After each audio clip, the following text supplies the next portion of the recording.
faithful. What's going on? What's going on? Welcome to our show, Always Faithful 24/7 show. I'm with my brothers Kevin and I'm with my brother Paul. What's going on, guys? Are you muted? You look like you muted, Kev. Let me see. Oh, Uncle Keith popping up. Oh, okay, cool. Hold up. Kev, did you mute yourself, bro? Kev, you mute yourself, bro. Hey. Hey. Okay, there you go. We outside. We're outside. What's going on, Uncle Keith? Doing well. All is well, man. Happy New Year, y'all. Happy New Year, Uncle Keith. Happy New Year, Paul, and Happy New Year, Kevin. How's everybody doing? Outstanding. Doing good. Happy New Year to everybody. Oh, the dog behind you saying Happy New Year. Oh, but you photobombing, huh? She looking for some of that steak we had earlier. Oh, what you had? Prime. We got a quarter-inch tomahawk. Okay. 500 degrees. It got massaged like a girl you just met. Okay. And got some heat put to her. Okay. And then when things got right, she put out. Right. Well, you know me, Uncle Keith. You know I like my ladies with nice legs, man. So. I ain't mad at you. This one had ham-hock thighs. She had dreams in her eyes. And guess what? When you treat her right, she wasn't going to tell you no lies. I know, that's right. Well, that's good. That's good. Sorry. How's everybody doing? Kev, Paul? Good. Keith, how are you? Yeah, we're doing well. We're doing good. That's what's good. up, man. Happy New Year. Did anybody take some Xanax watching this game like I did? Oh, man. Whew, mercy. I mean, let me say this. I read y'all text in regards some of y'all saying that the game was exhausting to watch and stressful to watch. I love it. The only thing that aggravated me was the official. Yes, you're right, Mark.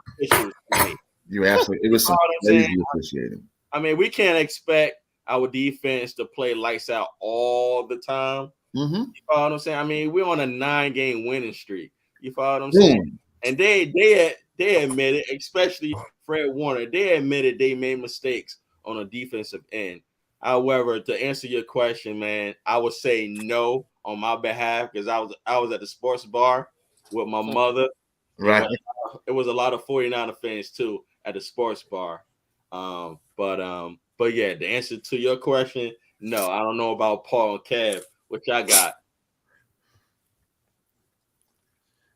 Yep. So I was just down at one of my local sports bars with some of the guys, and a couple of my friends are Raider fans, and I kind of before the game I got them a couple drinks. I said, this could be a long game for you guys. I shouldn't have said nothing. Hey Kevin, what about you, partner? Can you hear us, bro? I just hang on, Mark. Hang on. Okay, bro. No problem, bro. But to be honest with you, we were thinking last week that it might be a game we start to slip a little bit, but we had some strong positives out of this game, though. Yeah, really strong positives. Kevin, you with us? Kev, you all right, bro? Kevin acting like Uncle Keith the first 3 or 4 podcasts. Hey, Kev, Kev, can you hear us? Kev, if you can hear me, go out and come back in, and I'll bring it back if you want. Can you hear me, bro? All right, what I'm gonna do? All right. Can you guys hear me? To our FIFA viewers and to our what I'm gonna do? I'm gonna kick him out so he could come back in. Bet. Cool. Oh. See what happens. Booyah! Go to your bed. Now, go. All right. Yeah. So, Uncle Keith, what you were saying, Uncle Keith? I'm sorry. I said we had a lot of good positives out of this game, and as for our secondary getting caught short, I don't want to use no cuss word, but them boys was cheating. They was trying to sneak in and make superhuman plays. And one thing Mark emphasized through our entire season is about execution and staying within the plan. And every time we didn't, we got burned. Yep, right. Huff was sneaking in. Ward let people get behind him. I mean, these are things that can be fixed when it's all on the line. But one thing I will promise you this, and I put in our text thread today, we were talking about Purdy's limitations. People are bringing that up if he had reached his max. And he has one intangible that you cannot measure, and that's heart. Right. We saw this kid's heart throughout the entire game. You never saw him get disappointed to where he underplayed.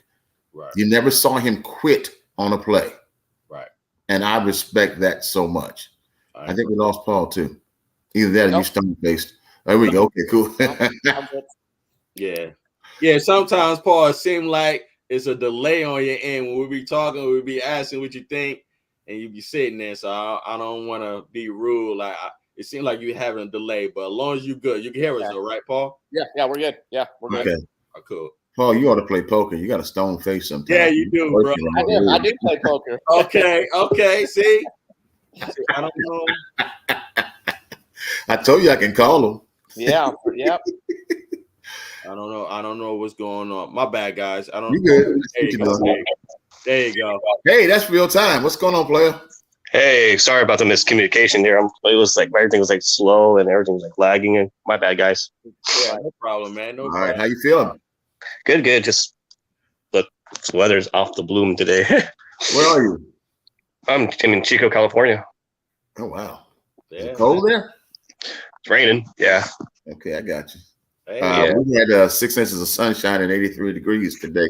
So he always show up. You said how he always show up, man. Yeah, I got some throwback gear on though. I said it. Remember had Negro Baseball League. We went golfing today and was talking so much trash I had to represent. I know that's right. I got my 49ers we breaking through hat on though. Nice. I got my Baron Davis on. I seen all that. All right now, throwback. What's going on, Paul? What kind of snow cap is that? Yeah, it can't be cold where you are, is it? It is cold, yeah.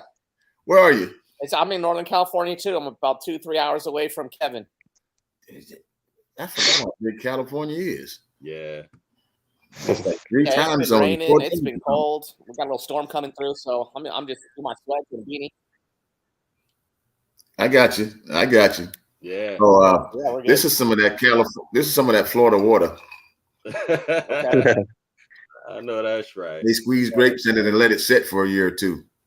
Yeah. Did I miss anything? No. I don't know if you heard, Kev. Uncle Keith had mentioned to the Faithful Huddle, based on the game yesterday. I'm going to speak for him. Like, were you exhausted or stressed due to the game? Due to the game experience. Man, that game was like really, really like it was like up and down. Like the defense could have done better. The offense could have done like a little bit better, but they'll find a way to get better though. They haven't been like this bad like since against the Chiefs, to be honest. Right. Well, what's the most encouraging thing you saw about yesterday's game as far as the offense? What do you mean by that? I'm sorry. What I'm saying for me, it was Purdy's staying calm. And like that last drive before the missed field goal at the end of that was 100% Purdy staying on point and directing that team down the field. He didn't let the situation overwhelm him. And to me, that's encouraging because it only gets worse from here going through the playoffs. You think so, Mark? Yeah. Yeah. It goes back to what you were saying that you hit the nail right on the head with concise words. Sometimes we don't have to use a lot of words to mean what we're saying. And you use a perfect word earlier and just now about Brock Purdy's heart. Yeah. And I agree with that. And just to add to that, he didn't like he said, he didn't get too high and too low. He was right in between. You follow what I'm saying? He stuck with the game plan. He made some corrections because he know he made mistakes. Even Kyle said he made some mistakes, even though he didn't let the reporters know, because the reporters, they was digging Kyle Shanahan to figure out what mistakes that he made. You follow what I'm saying? But back to the point I'm trying to make, like, again, man, and I don't want to always say this, but this is the truth regarding Brock Purdy. He's poised, he's confident, he's a leader in his own way. And he said it yesterday. He's hard on himself to the point he don't want to show his teammates how hard he is on himself. And you want a leader like that. And we're talking about a third string quarterback that's hard on himself, and you don't really see it because he hides it with his poise, his confidence, his leadership. And he doesn't break. In other words, what I'm trying to say, he doesn't break. You know, and that's what I like about him. You follow? I've seen, based on watching the game, observing the game, I've seen some throws to him and Uncle Keith, to the faithful Huddle. I've said this before. What I really like about Purdy is his accuracy and his ball placement. Along with that, yesterday's game, I did see some games that either he underthrown a couple of players, and he also threw the pass early to the point, like it was one play that Kittle didn't get to his spot on time. And Purdy had mentioned he didn't see the defender, and I think he was saying he had too much air underneath the ball. He didn't give it enough zip. You follow what I'm saying? Mm-hmm. But it was a couple of throws that I'm pretty sure that Purdy would like to have back. But he didn't fold, guys. He didn't fold. He stayed the course, and they did their thing. And but let me say that because I got a lot to say regarding that first half, man. But Paul, Kev, what y'all got regarding what Uncle Keith has said regarding Purdy? Go ahead, Paul. Yeah, I thought there was about 4 or 5 throws in the game that this is the first time that either it was the read or the timing of when Purdy threw the football that, you know, he wishes he could have had back. The one that I kind of remember is he kind of tried to squeeze one into Kittle that was safety was up in the corner. He had Ayuk across the middle coming open naked. And in all honesty, I didn't expect him to be looking, but Gray was 3 or 4 yards on the streak, gone. I mean, if he just lobbed it up, Gray was touchdown. So I don't. Okay. There was Ayuk or Gray on that on one of those to Kittle that I kind of remember saying that I'll comment on. But other than that, you know, he stayed strong. He didn't get all frustrated. Yeah, like Uncle Keith said, that in the fourth quarter when it mattered, you know, he drove us down the field for the game winner. I was surprised Bobby Gold missed. Yeah, that added a little bit more frustration to an already day. Yeah, but yeah, that's kind of how I felt about Purdy. Purdy played a good game. You know, 4 or 5 throws that I know read wise probably he wants back, but he stayed with it. Yeah. What's up, Kev? I agree with everybody what y'all said. I agree. Like, I feel like Purdy, he plays like a veteran, like a 15-year veteran. Like, he doesn't hesitate. He plays like confidence, and like that ball he threw away, he just made a good decision, throw the ball away and avoid the sack. You know, like he did, that was a good like throw away the ball away. That was pretty good. If that sack was huge, but we lost a lot of yards. But the good thing is he threw the ball away like he did. Not that many quarterbacks can ever do that. Right. I think his ability to read the field is far beyond his experience on the field. Yes. You know what I'm saying? Those 4 years in college, I've never seen a young quarterback in his rookie year go through the progressions on the move as well as he does, always looking upfield for a receiver. He has the ability to run, but his desire is to not run if he doesn't have to, but if he must, he does it well. Right. The misread on Gray, I saw that too. I was throwing my hat at the television. But the thing about that is he'll never miss that read again. Okay. Purdy strikes me as the type that will look at that film, and at the corner of his eyes, all his fails in those 3 progressions, he'll go to 4. And that's something you can't train everybody to do. Jimmy G's good for 2 reads at best. Not a bad thrower, very accurate, a great leader, but he's good for 2 reads, and he does not have Purdy's escapability. Mm-hmm. And we haven't seen enough of Trey, because we discussed that last week intimately, to see whether or not he can make that kind of progress. We got the best of both worlds, man. We got an unknown entity. I almost want him to be, like I said to you earlier, Mark, today, in a text. I almost to the point where I want people to continue to underestimate this guy. It's to our advantage. Yeah. You know? I agree. To add with that, what I really like about the game plan, Kyle Shanahan designed Brock Purdy in shotgun. I love that, guys. Good point. And that was one adjustment that I was concerned about when I was also telling our brother Prez, our GM of the show. Shout out to Prez, Jizzle, P Warrior. What's up, 49? You know we love you, bro. Hey. Back to my point. Hey. Yo, man, because I was always concerned about the quarterback blitz. And I kept saying to myself, Kyle is going to have to fix that. You follow what I'm saying?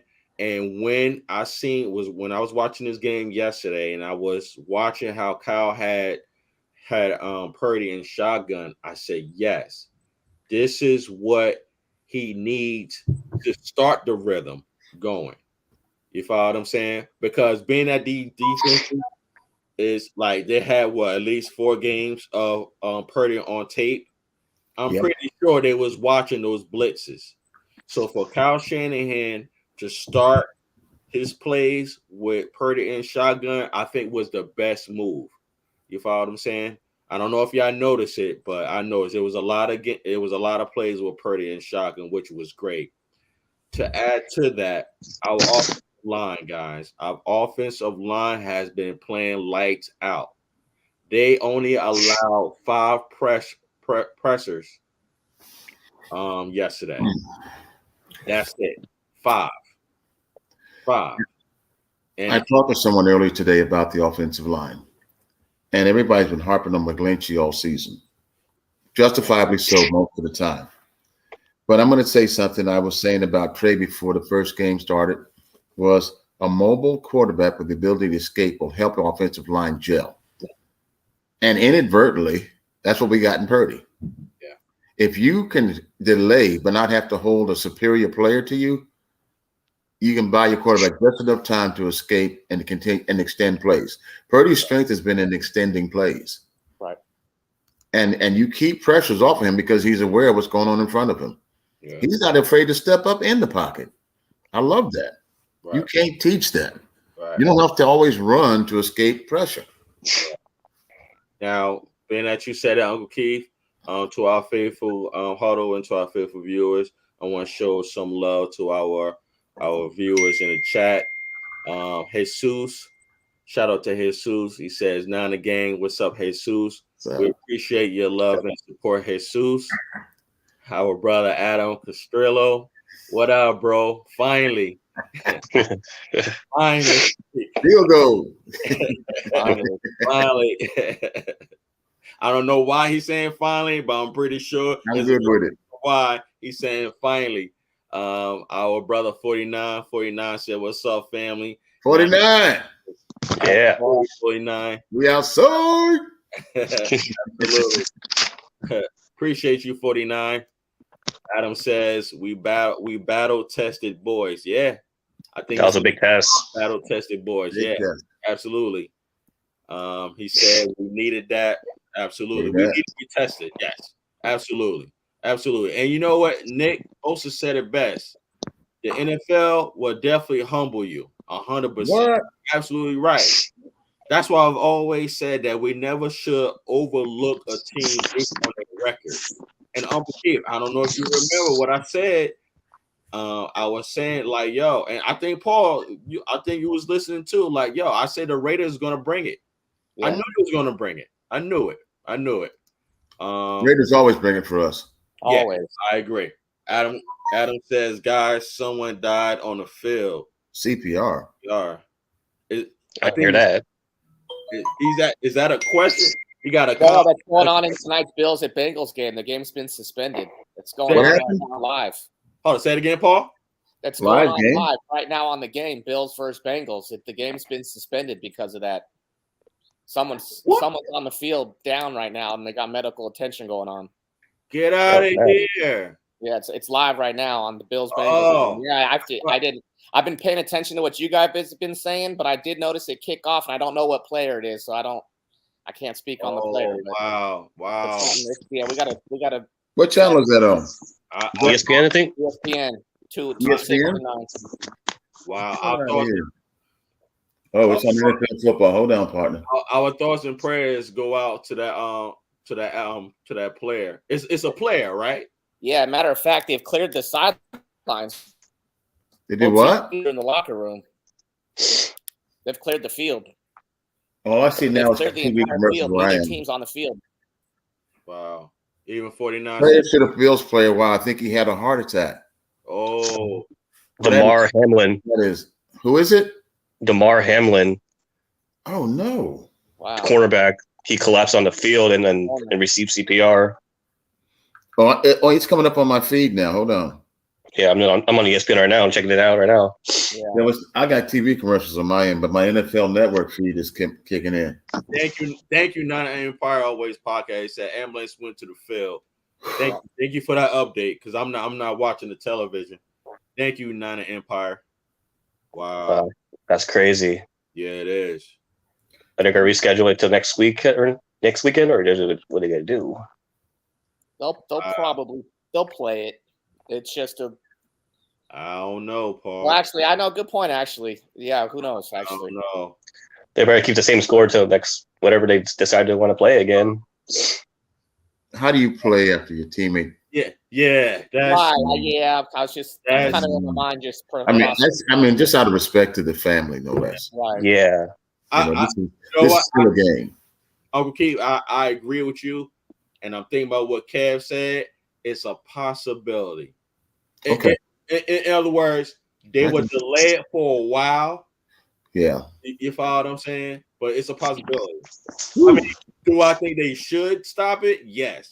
However, it's a possibility they may delay it for like an hour. When you see stuff like that in real time, it reminds us how precious what we have is. Exactly. You pray for everyone's soul. Okay, so Nana Empire is suspended. It's suspended. Yeah. Okay. Oh, wow. So they're not gonna play no more?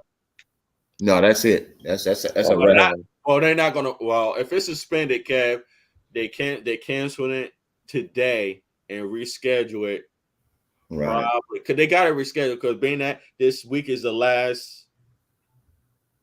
No, next week is the last week. But they got to get this game in. They probably move it to Saturday or Sunday. Right. You know what I'm saying? Yeah. Guys. That's tragic. Nana Empire said the player. Wait. The player got oxygen. Okay, so they don't administer oxygen to people that have passed on. So that's one thing. Right. Well, yeah, that's good news there. That's good news right there. Right, I agree. Goodness. Still praying for this dude though. Hopefully he gets okay. He's okay though. Yes. Yeah, absolutely pray for him. Yo, I'm getting texts too regarding. Yeah, I'm getting hit everywhere. I'm trying. I got anything. Wow. That's crazy. Well, yeah, I just. All right, hold on. My thoughts and prayers go out to that player.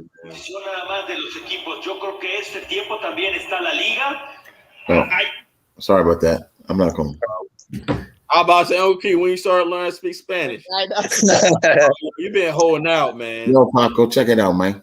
We on Telemundo now. I'm gonna tell you straight up, man. If you want to get the flavor of the sun, you better speak some. again, shout out to Nana Empire. Thank you again. Yes, that was a big update. Whoa! It's saying temporarily suspended first quarter. See? So you're right, Mark. That's what I'm saying. They might come back on. They're talking about it now.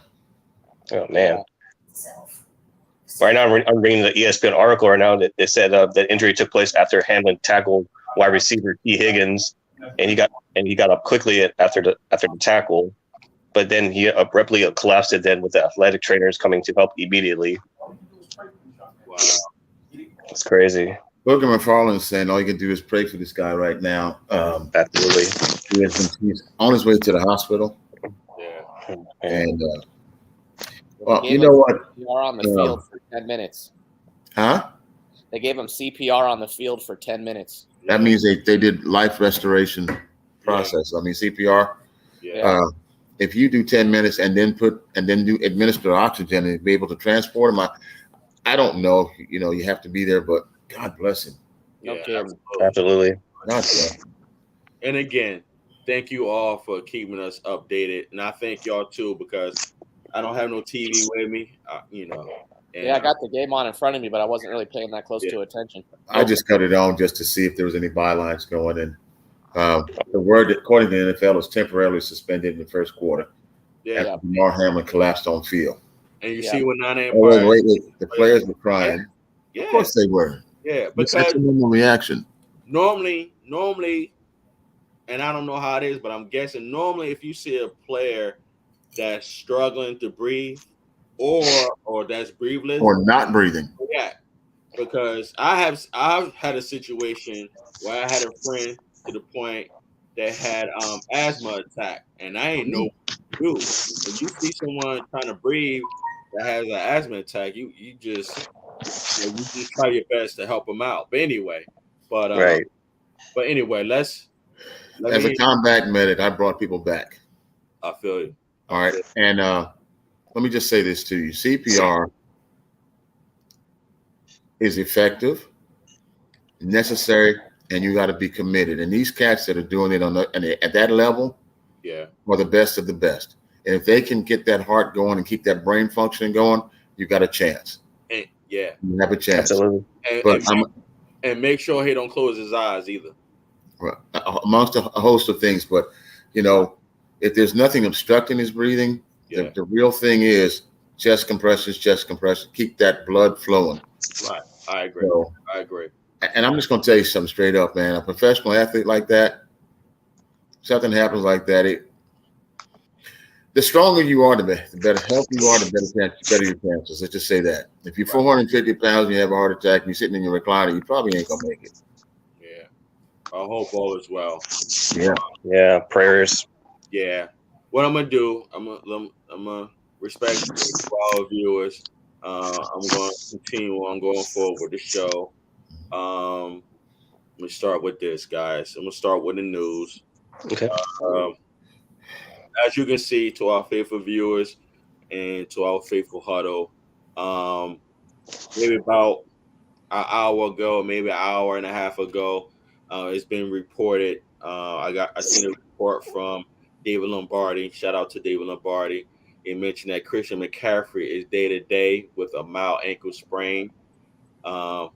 See, it's amazing how we find things out, the same day or a day after of the game. Because things happen, man. Yeah. Things happen. When that adrenaline is running, sometimes you don't feel the pain, or maybe you do. It's just that when you have that competitive nature, you want to go back out there on the field. Who's to say when this had happened, during the game, McCaffrey's a baller. Yes, he is. Yes, he's a difference maker. Yes. Different beast. Yes. And when you put a baller with a baller like Purdy, woo, mercy. Yeah. Beast mode. Boom. It's gonna be some sparks. And wait till Debo come back. I know. Salt and pepper, man. It's gonna be a good thing. I like that. Salt and pepper. Purdy's fire. I like that. McCaffrey and Debo, salt and pepper. We got the makings of a steak. Yeah. I'm telling you, man. But again, guys, our favorite Huddle and our favorite viewer, it's day to day. It's the good thing. It makes sense to rest him too, though. Right. Yeah. It's a mild ankle sprain. And to rest him. Right.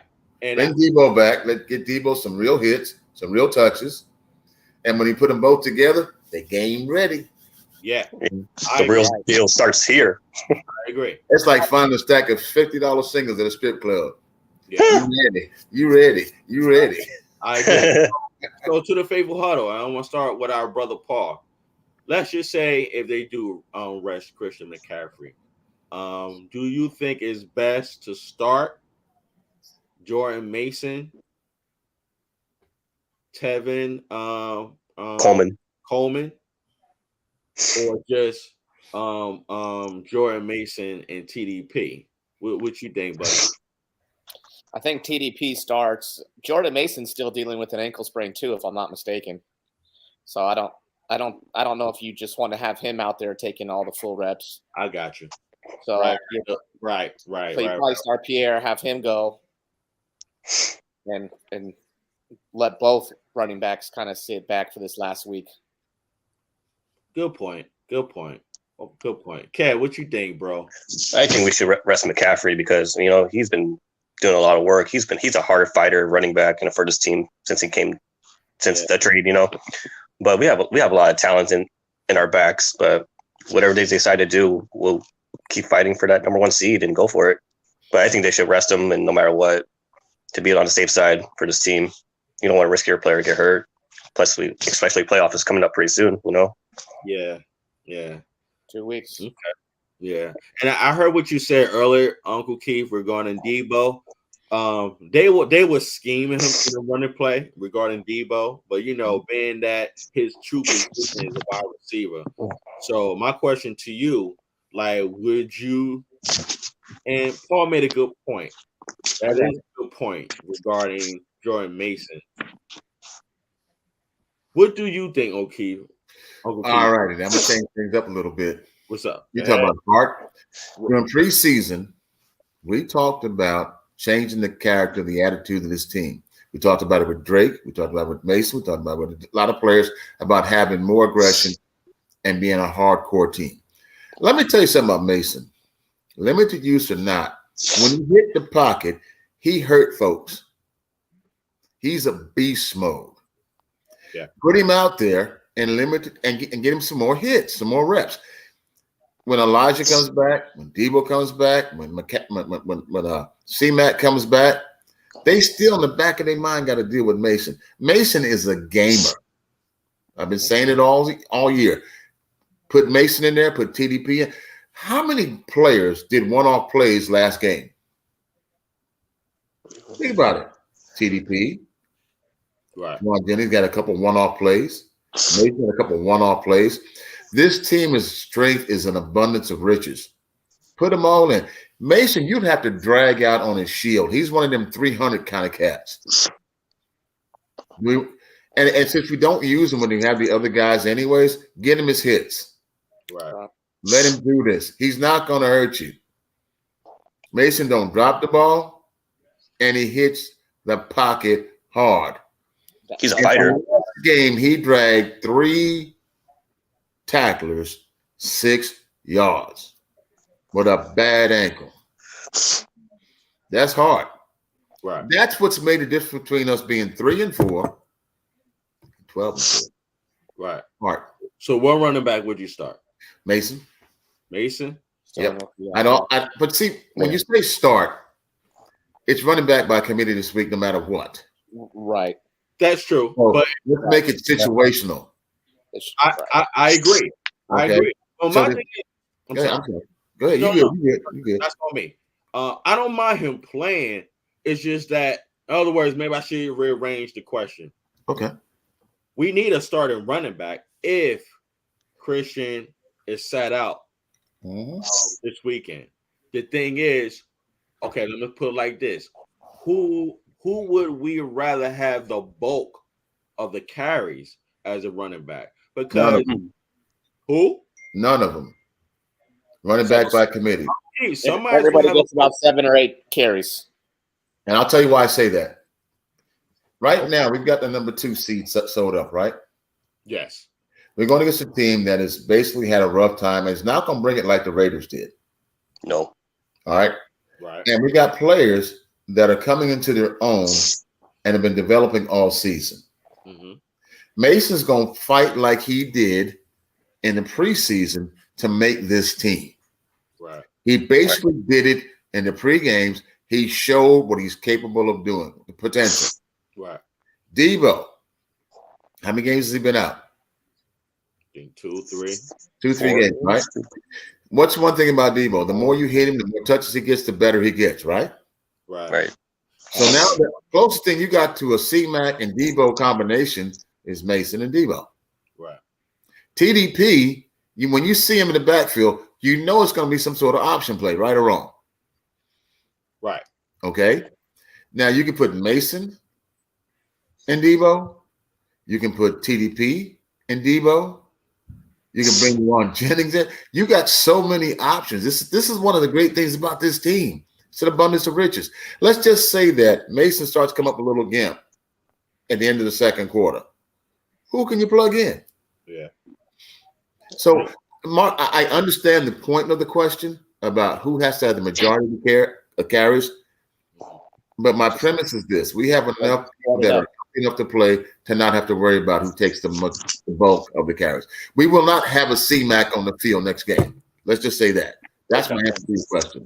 So, okay. So, can we vision a mixture of carries with Elijah Mitchell, Jordan Mason, and TDP? Makes sense. That's what I envision. Makes sense. You added something I forgot about. Elijah Mitchell needs his touches too. So yes, put them all in. That's what I'm saying. You bring them all. No, and the Cardinals defense is the perfect team to do that against. Right. They won't know what to expect from who. Right. And plus, not even that, along with that, Elijah need to get that rust off. He needs reps. You can give Elijah at least in between 7 to 10 carries. Right. And you're absolutely right, Mark. 10 carries. Get that rust off the dust. How many does Debo need? How many options, halfback options, or short run, yak plays does Debo need? Just 5. Right. Don't hurt him.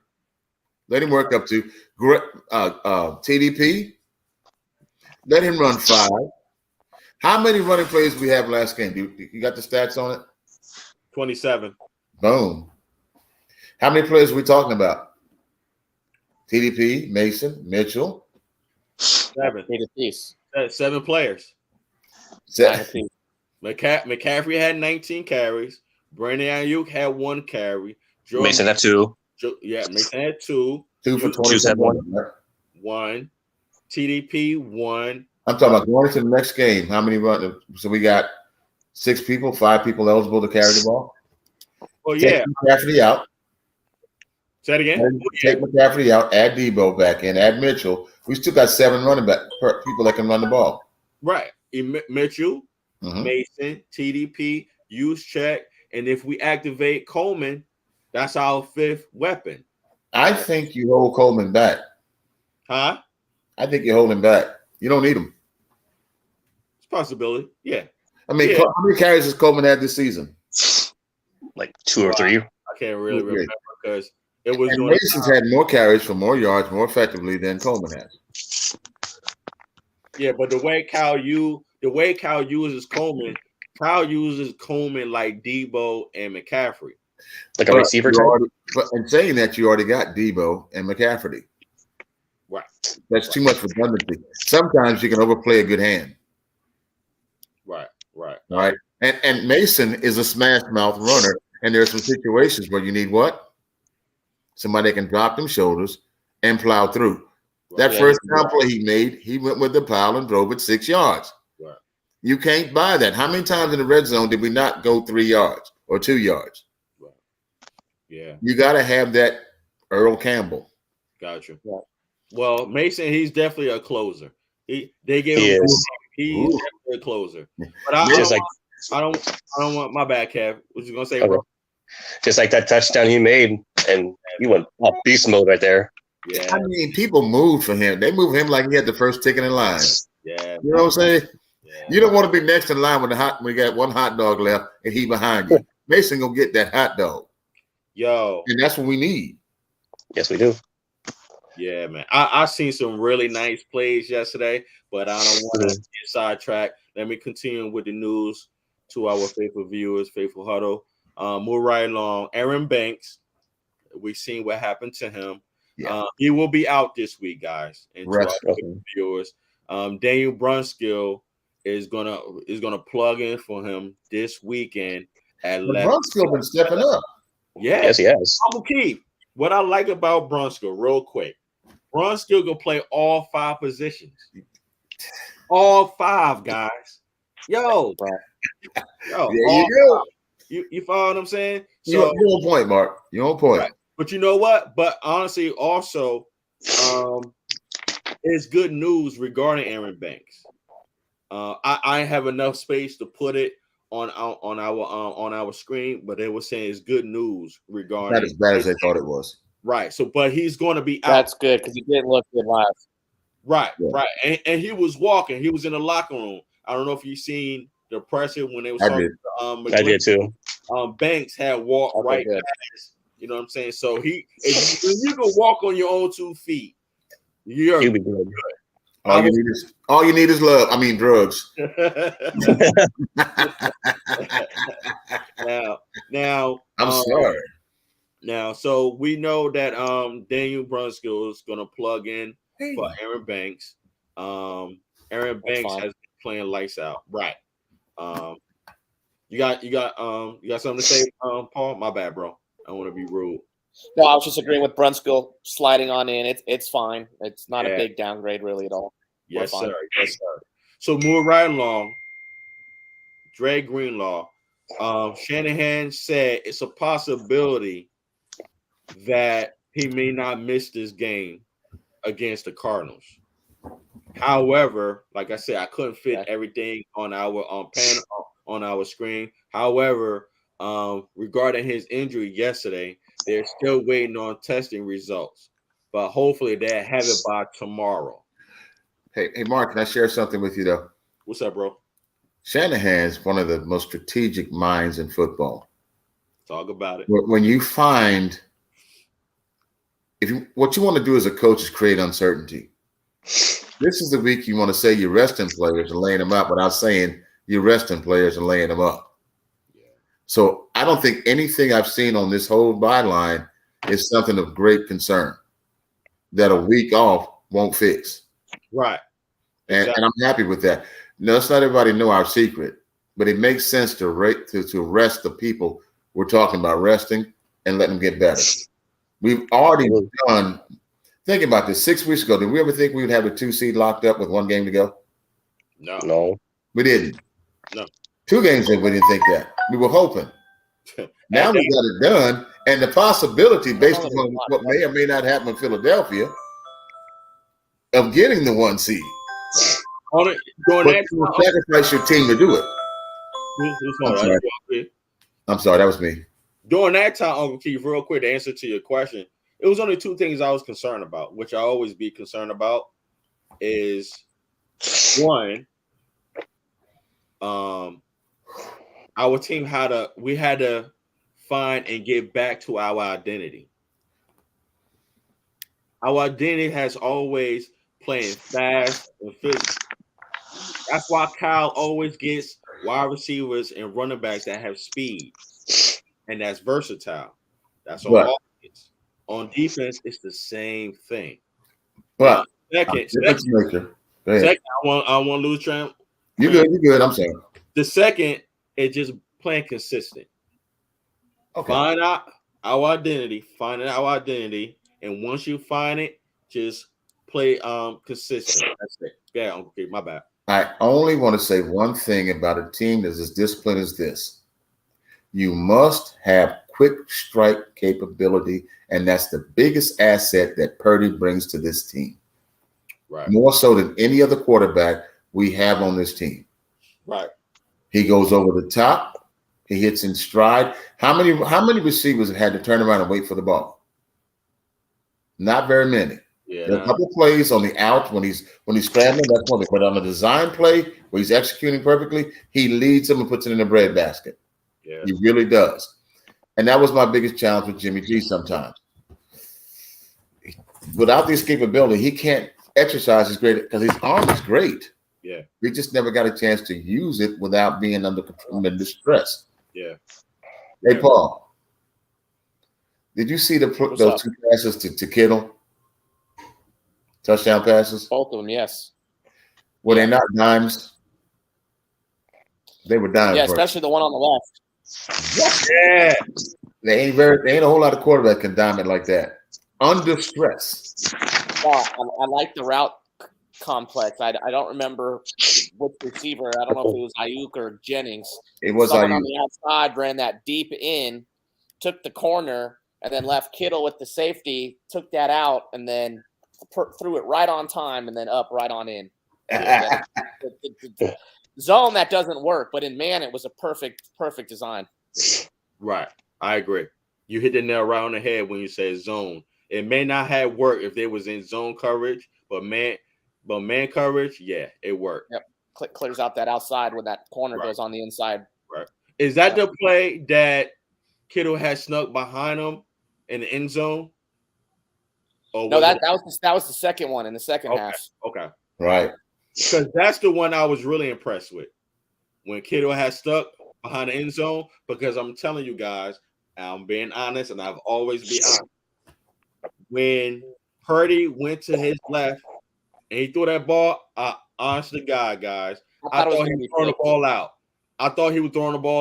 The way the ball was going, but it was high enough, and the ball placement was perfect for Kittle to catch it. Because Kittle was like 6'5". Yeah, you follow what I'm saying? And I'm telling you, when he rolled to the left and he threw the ball, because normally the camera doesn't see the backfield, you know what I'm saying? The whole field when the quarterback is in motion. But when he throws it and you see it, it looks like it's going out of bounds. That's what I thought. But it was perfect for Kittle to catch it in the back of the end zone. And I thought it was amazing. But that was sweet. I really did think that he was throwing a ball out, but it was a design play. I got nervous on that throw, Mark, because when he released it, I got nervous on that throw like you, because when he released it, the corner and the safety are in the middle of the end zone, and I'm noticing that ball going up. I'm like, who are you throwing this ball to? Because there wasn't anybody underneath, and then all of a sudden it goes over their head, and there's Kittle in the end zone. I was great read to even see that back there. See? Exactly, man. The vision and touch it took to throw that pass. I've seen two quarterbacks do that. Brady's one, and Kurt Warner's the other. Think about it. Kurt was one of the best at catching a receiver at its apex. Who's the third one, Mark? Joe Montana. Oh, damn, I forgot. That's why I thought he was going. He was going. Because it did look like Joe Montana was going out of bounds. But that's who came down with it. Exactly. Now, somebody texted that Purdy was playing like a rookie quarterback, but that's Hall of Fame stuff right there. Seriously, to know that you're going to throw that ball at the apex and you're under pressure. Yeah. His first Kittle touchdown from him, he was escaping and throwing across his body and threw a dime. Right. How do you teach that? Hey, man. Yo, like our brother Paul was saying, for 4 years, he's been doing that in college. And he was a beast then. Yeah, man. Hey, guys. Experience. I want to say something. I want to share something to you. Yeah, sure. I had the shortest drill sergeant ever in special operations school. He looked like he was this big until he whipped my ass. Hey. And the thing about he did was he knew exactly what to do and how to do and how much hard he did. He didn't beat me up that bad, but I let him go. I had him in a bear hug and I let him go. And Purdy has done the same thing to this team. He has showed them his heart, and has not one bad word from anybody come out that locker room. Oh, yeah. He is doing it. That heart is what wins Super Bowls. Kurt Warner should never have been a football quarterback, Hall of Fame, or nothing else. But when he got his shot, what'd he do? He took advantage of it. He took advantage of opportunities. Let me say this to you. When we do what we do, of offense, NFL history. Say it again, Paul. You said it real low. No, I said he did that being on one of the best offenses put together in NFL history. He was the architect of a nice designed offense, especially with Mike Martz. That offense was fun to watch. It damn sure was. You're absolutely correct. And we've got the same situation. Yep. We got a great offense for him. I was just about to bleed right into that. Red and gold. But I want to say the best play of the game for me was Usek blocking downfield. Yes. For Mason? Is that the one? Yeah. Yes. He had a free safety coming at full blast and put that guy in the cheap seats. Yeah. And then hit somebody else. Dude got, not only did he get stopped from getting to Mason, he got put out the field. Yeah. I still have an OTV. I went back and watched that play 4 times. Trying to figure out when they watch film this week how that free safety is going to explain that hit. Seriously, man, he better check his pockets for change. He got hit so hard. Yo. It changed his money in his pocket. I'm telling you, he got laid out. Matter of fact, if he was at a black funeral home, his funeral would have been the first one. They'd have put flowers right here and right here. Talk about you dead. Don't worry about it. He ain't never come back. Yo. He got laid to rest. I feel it. Uncle Keith. Faithful Huddle. I got to say this, guys. I got to say this. Brandon Ayuk has been balling out, guys. Yes. Brandon Ayuk has been balling out. Did you see that play? What's up? Go ahead, Kev. Talk your piece, bro. Man, did you see that play where Purdy was trying to throw the Ayuk, but the ball went up in the air, but he caught it out of nowhere, like in the air, like yeah. Oh, like I know exactly that was another heart attack play. Yeah, man. Yeah. Yo, that goes to show you he got ups. Yes, he does. Ayuk can extend. I will say this: that Devontae Adams made a play yesterday, extending out that I ain't never seen before. It was just like one of them Jerry Rice plays. Yeah, but Ayuk, give him 2 years. Give him 2 years to where it don't matter, and he knows he's the best. You're going to see some fantastic things out of this kid. I wasn't always convinced that he was everything. Mark, you saw him early. I was. You saw him early. I was too. And I was. But you know what? He has quiet, very, very quiet achievements. Prior to last game, he had 855 yards receiving. You'd have never known it. You know why, Uncle Keith? What's that? They doing it as a team, Uncle Keith. I believe you. They doing it as a team. They are. Mm-hmm. Yes. You know what it is? But since I won the streak, McCaffrey has been that spark. Well, as it should. However, the game plan has been a mixture of all these different weapons that you don't know you don't know who's gonna what's the word I should use? You know how you pick you know how it's hard for you to pick your poison? Yeah. Every player on our offense is poisonous. So it's like you gotta pick your poison. And back to Brandon Ayuk. Like Christian McCaffrey said, and that last drive when we need that touchdown, Brandon Ayuk was on beast mode, and he was, man. He was in beast mode. And you know what? Early in that first half, when he dropped the ball, I said, you know what? Okay, yeah, he dropped it, but he was going to bounce back. And look what he did. He was bouncing. He did. You called it back, man. Like sometimes you got to shake it off. It happens. They're human. You follow what I'm saying?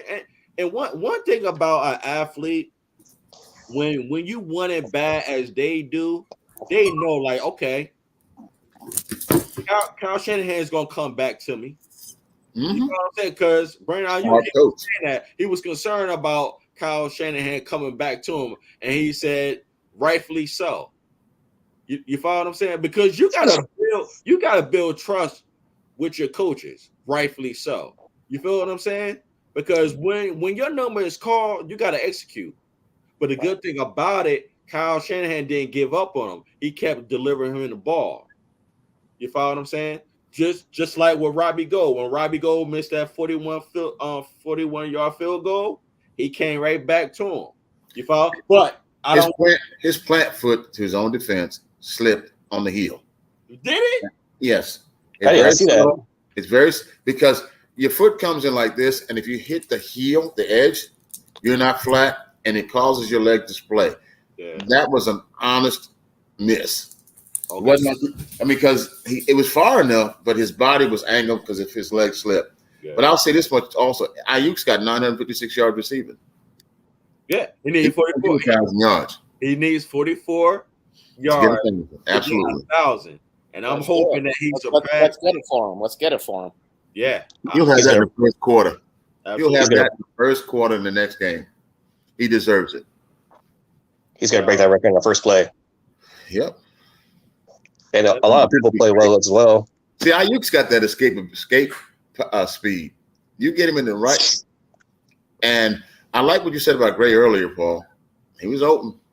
Yo, he was 4 or 5 yards streaking open. You keep showing that ability to get open, you will get the ball.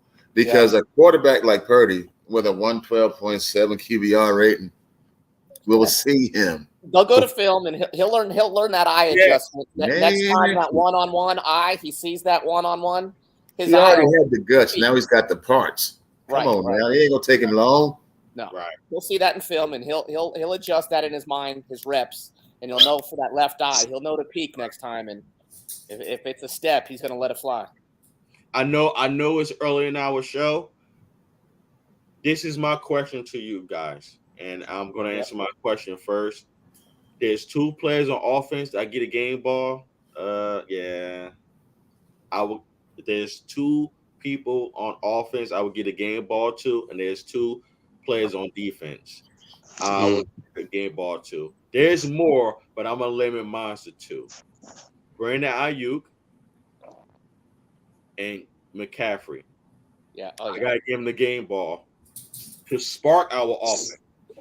I will bring Brock Purdy in there, but Brock Purdy, he's a distributor. He did his job. You follow what I'm saying? It's the playmakers, which is Brandon Ayuk and McCaffrey, that really gave us that spark. I mean, really gave us that spark. The other 2 on defense is Nick Bosa and what's his name? Number 92. Paul, help me out. Number 92. They got the block. They got the block that led to the interception. Drake Jackson? I'm just on a blank. Drake Jackson? Kerry Hyder. Kerry Hyder. Okay. Those 2 plays, guys, changed the whole momentum that led us to score. Because we needed that batted deflection by that transfer, that interception to Drake Jackson. That gave Drake Jackson his first career rookie interception. Yeah. And then, that was awesome. Right, exactly. So I had to get a game ball to Brandon Ayuk, Christian McCaffrey, Nick Bosa, and Kerry Hyder, in my humble opinion. And my question, who y'all would give the game ball to if it was just 2 or more? But let's just try to keep it at 2. What you got, Paul? You could you got a small argument for Kittle. He had the couple touchdowns, the 1 touchdown, and then the 1 big play in the overtime drive to get us down into field goal range. Yeah. And then we're blocking on the outside all day. I liked our run outside zone. He would never get the game ball, but in all honesty, an honorary game ball for me would go to Juszczyk, because we kept motioning him from the slot into the backfield, and then right up into that little wing slot in the backfield, and then we're running the outside zone left and right behind him all day long, and it was there a lot. And then he had that key 4th. I think we went for it on 4th down, and he had one of those little muscle runs. Yeah. So those would be the only other 2 that I would consider. So Juszczyk and Kittle. Yeah. On offense, how about defense? Defense, Bosa. Shoot. He could have had 15 flags thrown this game, and they. Talk about it, bro. They God, yo. Especially the one where we had. I think it should have been offsetting penalties. He was held all day coming around the corner. I'm trying to remember the damn play, but anyways. So there was that, and then Fred Warner had a good game. Maybe those are the obvious ones, but you could go there. Okay. Yeah, what you got, bro?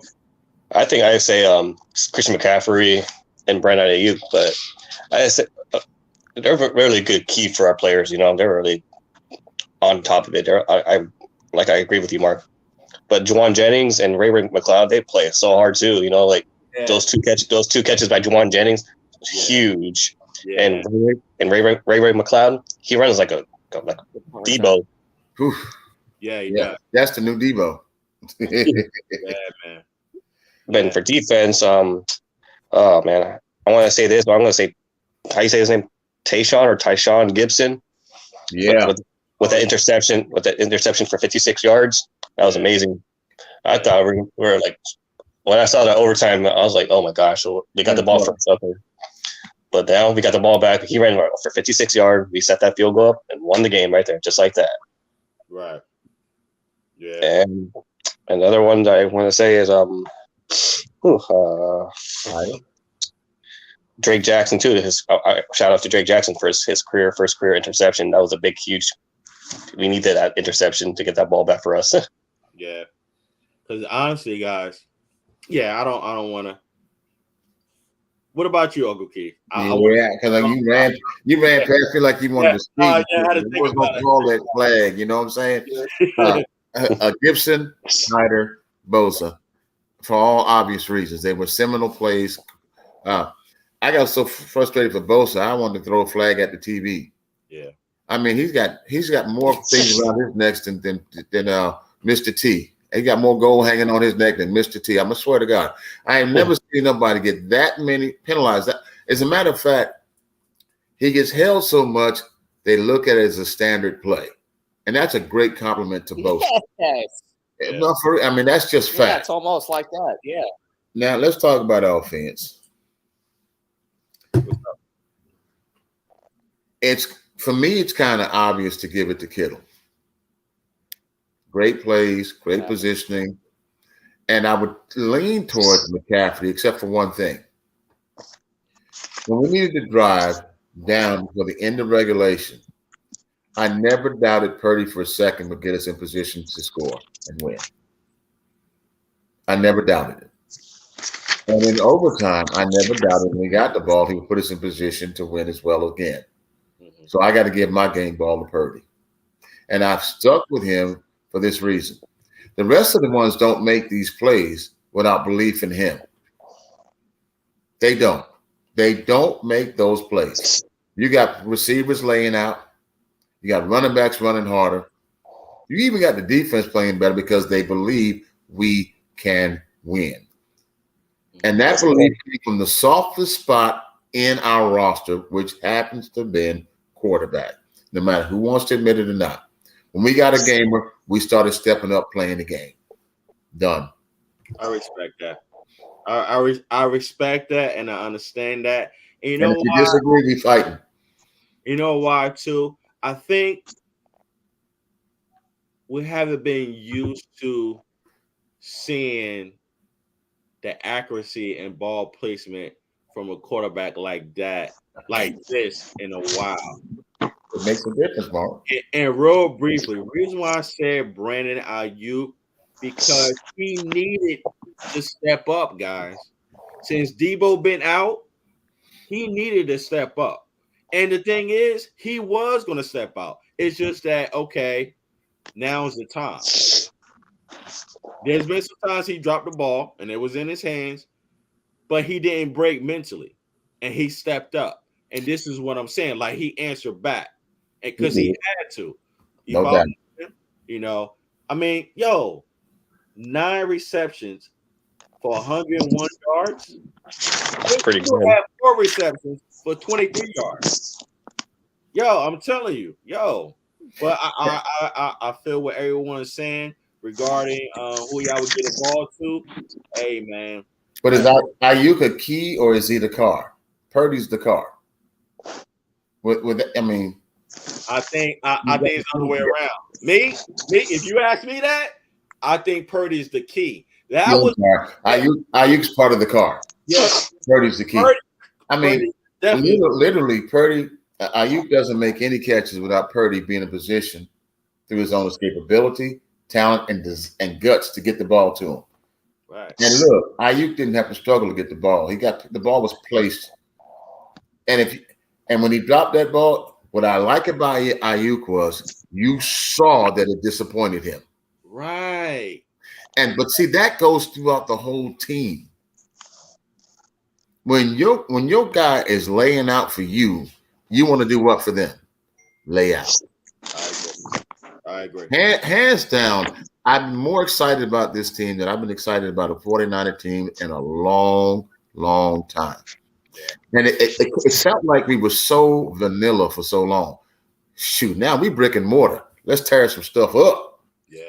Right. Yeah. Absolutely. We outside. Absolutely. It's like that defense. Let me say this, guys. Something for y'all to think about too. I'm getting low. There were some mistakes made in the first half. Okay. Yeah. Kyle Shanahan addressed it. Brock Purdy addressed it. Kittle addressed it regarding the offense and Ayuk. Those four. Oh, no. Keep in mind, guys, time possession in the first half, they both played it well, meaning the 49ers and the Raiders. Guys, we converted 2 out of 3 possessions. We converted 2 times out of 3 possessions, which is good. Technically, we had 4 drives. Yeah. But 2 out of that 4. But that 4th one, guys, we nailed to go into half. But I want y'all to understand that those 2 out of the 3, we scored a touchdown. But that 3rd one, we gotta remember, we was at the 2-yard line. Yeah. We was in rhythm until Trent Williams had false start. Yeah. If y'all remember, then we started passing and running the ball, getting the first down, and then when we was getting the first down, Trent Williams got called for holding, and that took us out of our what's up? Our rhythm, Uncle Key. What's up? In his defense, Trent Williams gets penalties calls against him unnecessarily as much as Bosa doesn't get them called against him. Trent Williams is the focus of the refs because he's so talented, so good at what he does. So yes, and in fact affected us negatively at the time, but there was some BS calls. No, I agree. But I gotta be honest, Uncle Keith. Yeah. Trent Williams did false start. That's a fact. And two, he did hold a guy. He was. I'm talking about the first half. Okay, first half. That messed up our rhythm to go down the field. Because when we kicked the ball back to them, we had them in our territory on the 44-yard line. That's how they scored a touchdown. You follow what I'm saying? So all I'm saying is we were 2 for 3. We were 2 for 3, which is good. You're right. That game's been canceled. Yeah. Really? Yeah. Yeah, it's canceled. Wow. Hey, Mark. What's up, bro? Did you see that second quarter part where Josh Jacobs was trying to go for like 4th and goal, for a 4th down, and the defense stopped it? Yes. They chopped him up. Yes. Who was it? Kinlaw that stopped him, or was it Armstead? I'm getting confused. I think it was Armstead. It was Armstead. Okay. Yeah. Okay. I didn't see Kinlaw play that much. He was trying to get back in his rhythm for his knee because he didn't play that much. Right. I really think that our team is really conserving our talent because we've been injury prone so much. Yeah. And if somebody gets close to borderline, pull them. It ain't like we got the next. We don't have our chat should be next man up. Oh yeah. I mean, seriously, I've never seen a team with this much. Well, hey, Mark, remember we went through the roster? Yeah. Every person on our panel went through the roster, and what we discovered was we were 3 and 4 deep at damn near every position except for the offensive line. Right. I mean, some ballers too. Yeah. So we're seeing it manifest in week 17. Right. Here we are, 12-4. Exactly. Off a 3-4 start. Now, if that don't take no faith, what does? Right. Right. Trust the process. Right. Oh man, I love you for saying that. Trust the process. Right. I'm proud of real. Now check this out. Like I was saying in the first half, we was 2 for 3. 2 for 3. The Raiders, they was 3 for 4 in the first half. Okay. You follow what I'm saying? Like every position we did what we were able to do. It's just that we came up short when we was pinned in between, when we was pinned at our 2-yard line. You follow what I'm saying? It was a good ball game, guys. It's just that our defense, respectfully so, they was on the field too long. They was on the field too long. And like you were saying, Uncle Keith, and I said this last week, that the weak link that the offense is going to go out after is Lenore. Now, y'all notice they're starting to go after Hufanga. He cheats too much. Yep. He doesn't stay disciplined or execute, like you said, Mark, his position. He wants to be the next great. Just be good right now. I'm okay with that. Please stay in your position and quit being beat over the top. Yeah. Or allowing yak. I mean, when you're spectacular, it's great. But it's like a home run hitter, batting 239. You can hit 40 home runs, but you strike out 150 times. Right. With people on base. It just doesn't make any sense. Right. Well, one thing I was noticing to kind of give the defense a little bit of slack,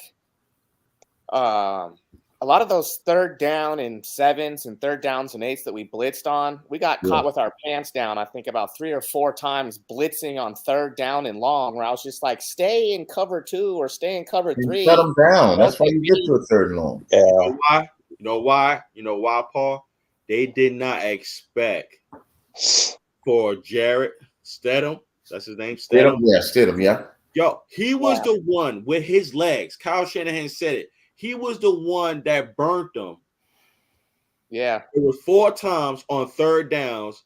He extended the play with his legs and got those 1st downs. That's what it was. Yeah, 4 touchdowns. What it was, and what you're saying is you're spot on, Paul. What it was, the lanes was open. Yeah, he ran. He was smart enough to run those lanes. And I was saying this yesterday to another brother that was at a sports bar. It's hard, guys. When you're on defense, it's hard to stick your guy when you got a mobile quarterback. You got to keep your eye on your guy and also keep your eye on the quarterback that's running. Even though there's a scrimmage line, but it's hard, especially in the red zone. It's hard when you got to stick your guy and also worry about that quarterback. You follow what I'm saying? And I believe that D'Amico Ryans will correct that. However, someone has to stay underneath, in my opinion. Someone has to, especially when you deal with a mobile quarterback. My bad, Uncle Keith. What's up? You never get to the red zone if you stay disciplined in the middle of the field. That's true. All right. So what we've been getting beat on is cheating. Correct. And yes, it was a hard-fought game, but I thought the game sucked on the defensive side. I think we played poorly on defense because we underestimated this team. We allowed this. We didn't have a spy on the quarterback who we knew going in was a mobile quarterback. It wasn't schemed properly, and that will not happen again. I almost felt like they wanted to test our team. Our coaches did. Could they come back? In the first half of that game, I text, now we're going to see what kind of character we have. But you know what? To add to what you're saying, okay, there wasn't that much film on Jarrett, Uncle Keith. I don't think they knew he was a mobile quarterback. No, honestly, I don't think they knew he was a mobile quarterback. In the first 7 minutes, they figured it out. Yeah. I mean, at some point when he beats your middle linebacker on a 17-yard run, he's mobile. Yeah. I mean, no, and Mark, I'm not saying that to belittle anyone. What I'm simply saying is one of the challenges we've had as a team is this. We don't pivot very well unless we're forced to. The first half, we played conservative offense in certain circumstances where we should have been aggressive. And to win the game, we played aggressive through the end. If that's our strength, let's start stepping on people's necks early and don't get off of it. Then their offense won't matter. I text before the halftime, okay, we're close. Let's outscore them. If we're not gonna handle them defensively, let's outscore them. And that's how we end up winning the game. We outscored them. Okay. All right. So let me ask you, Uncle Keith, in the Faithful Huddle regarding what you just said, Uncle Keith. You said that we were playing conservative, right? Yes, offensively. And we're just playing crappy defensively. Okay. Do you agree with me and also understand that every team plays conservative to build up rhythm? I think that's bullshit. But I'm telling you, I'm telling you, 100%. That's 100% bullshit. You know, you don't play football by plans. You play football by touch, effort, and guts. If somebody's beating you a certain way, you smash them in the mouth and you change the way you play. Conservative says we're playing from fear. Fear took the team that was somewhat 100%. We were 100% superior to, and made it a game. But Uncle Keith, respect to what you're saying. It made me mad. I'm sorry. No, honestly, Uncle Keith, conservative play sucks. Every coach, I hear what you're saying. Every coach plays conservative, Uncle Keith. Stop feeding me that. I don't believe it. I don't believe it. I understand what you're saying. Do not believe it. I understand. Everybody wants to tell you they play conservative. Everyone wants to have conservative plays, but the ones that win get outside of the box. The box is easy to stay in. We won that game because we stopped playing conservative. Okay. Point blank, period. Let me tell you this again. Like I was saying before, every coach plays conservative. Not even. No. From beginning to end, they play constructive. But based on accumulating plays to establish the rhythm and the momentum. You were saying conservative is like fear, and that's not true, Uncle Keith. It is true. But if your conservative makes a team that you're superior to play you neck and neck and take you to overtime, that's BS. We have a better team than the Raiders, no doubt. Why was the game close? Yeah, I hear you. Why was the game close? Huh? It was. We failed 3 times in the red zone. Conservative play. Why was the game close? Okay, there was mistakes made. It wasn't about conservative. In a conservative game plan, mistakes get made. Listen, Uncle Keith, hear me out into the Faithful Huddle too, whether y'all agree or not. Playing conservative does not mean that you're playing scared. I disagree. I hear what you're saying, but there's you can say that to me 6 more times. I'm gonna tell you the same thing. That's not right. I can give you proof too. Coaches don't prove to me where conservative is not playing scared. It's not. It doesn't mean playing scared. I said it earlier. It's about establishing. It's establishing rhythm. And so it's having kids. I mean, saying that word doesn't mean anything to me. Rhythm of what? Rhythm how you pass the ball, how you run the ball, how you stay in your lanes and play defense, how you throw the ball over the top. Is that the rhythm you're talking about? Uncle Keith. A coach does every down, Uncle Keith. A coach does not call a game plan aggressively every play, Uncle Keith. But when he wants to win, he gets aggressive when he needs to. Not every play, Uncle Keith. Never said that. Okay, so again, that goes back to what I was saying. Every coach plays conservative. Listen, if y'all listen to the presser, hold on, Uncle Keith. Fred Warner said the reason why It was playing the way it was playing and failing because they played aggressive. They didn't play conservative because they wasn't reading the plays they were supposed to read them. Maybe we're talking about two different words: discipline or conservative. Discipline is when you stay in your lane. Conservative is when you call plays and they're short-sighted. They don't get you down the field. Maybe we're saying the same thing in different ways. If you call a play and your defense has lanes to stay in, they're not playing aggressive when they get out of their lanes. They're playing undisciplined.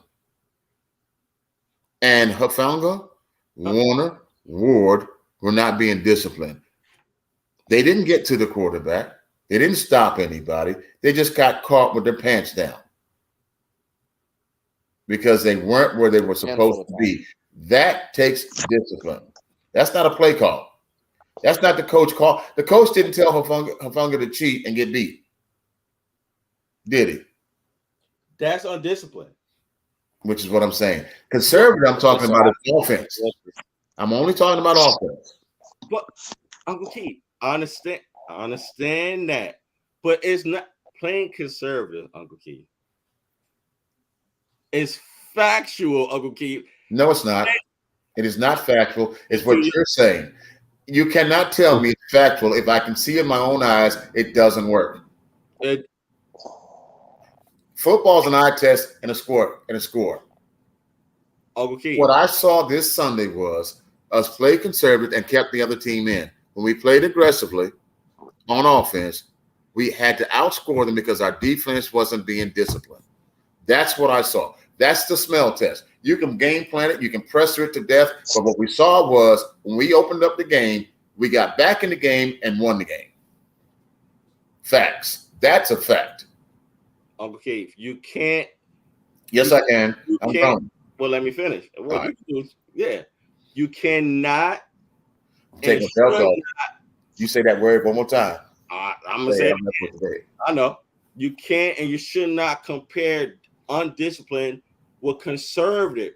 Uncle Keith, it is a fact that every coach plays conservative. You may not like the word conservative, but if you read and understand why coaches play conservative, it's based on establishing the rhythm and the momentum of the game. So far, you used the same explanation with the same bad excuse 3 times. And I'm telling you, it makes absolutely no sense to the eye test. At the end of the day, the scoreboard said when they came back, they stopped playing conservative offense. In other words, predictable patterns of conduct. When they opened it up, went downfield with that aggressive play, not conservative, they got back in the game. You can call it whatever you want to. You can have Shanahan explain it 9 times out of 10 because he's self-grading. I have no respect for self-grading. He's telling you what he did and justifying what he did. That don't mean nothing to me. I saw the game. Uncle Keith, but you don't know the plays. See, I don't care. I saw the plays. That's the Paul. Yeah, Paul. Yeah, bro. All right. My only 2 cents into what you guys are talking about is I don't know, like Uncle Keith said, what were, but the Niners are going to run the ball 30 times. We'd like to run the ball 35 times. We're going to have 8 to 9 outside zones. We're going to have 8 to 9 inside zones. We're going to run off tackle a handful of times. We're going to throw in RPOs. Sometimes those plays are going to work. Sometimes those plays aren't going to work. I don't know if it's called conservative, but it's called football plays that get run to set up play action and the other 40 plays that then are opening up the offense. But we're running the ball 30 to 35 times, and sometimes when those plays don't explode for 5, 10, 15 yards, 2, 3, 4 o'clock, it looks conservative, it looks boring, but we need to run those plays. That's just kind of how our offense is designed. So you're talking about baseline. Exact. Cal says so my question to you is this. If those plans don't work and we end up, like we said 3 weeks ago, our second down is our most important play. Because those third and long plays, if they're not effective on second down, then we find ourselves chasing our own tail all the time. So what we've been doing is opening up, being less conservative on second down. Which is fine. That's what I'm asking for. I'm not arguing over the minutia of a base line set of plays. What I'm saying is the difference makers is the things you do outside of the normal 40 play set. We have got to be aggressive, and that's what won this game for us. We can mince words all day about conservative, about discipline, and that, but at the end of the day, the eye test is when we went over the top, we scored. When we did things that we don't normally do, we scored. It kept us in the game. That's my point. I get that. Along with that, I play football just like you play football, and I understand football, and I understand conservative football, and I also understand aggressive football and undisciplined football. It's a blend. Every coach plays conservative football, whether we like it or not. I don't like it. That's fine. That's what I've been trying to tell you. That's a fact. I don't like it. That's a fact. I don't like it. You're gonna play the other straight up. That's a fact. I don't like it. Right. Look, and that's the beauty of it, man. Like when we're watching football, it's fast us on TV. But that's how coaches know their playbook. Coaches know their weaponry. It's the player's job to execute. Period. And also, football games is about time possession. Yes. It's conservative. It's not a bad thing. It's really not. Uncle Keith, respect, and I love you and I respect it. If you want to look at it as fair, that's you. Let me ask you a question, and I promise I'm gonna get off this topic. Okay.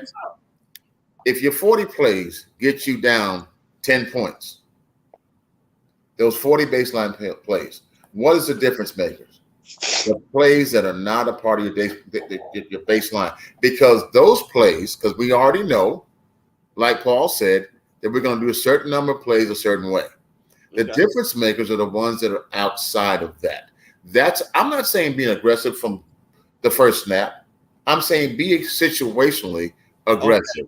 Do something outside of the norm. So I would concede that if you have to have a conservative base, then you must have conservative base.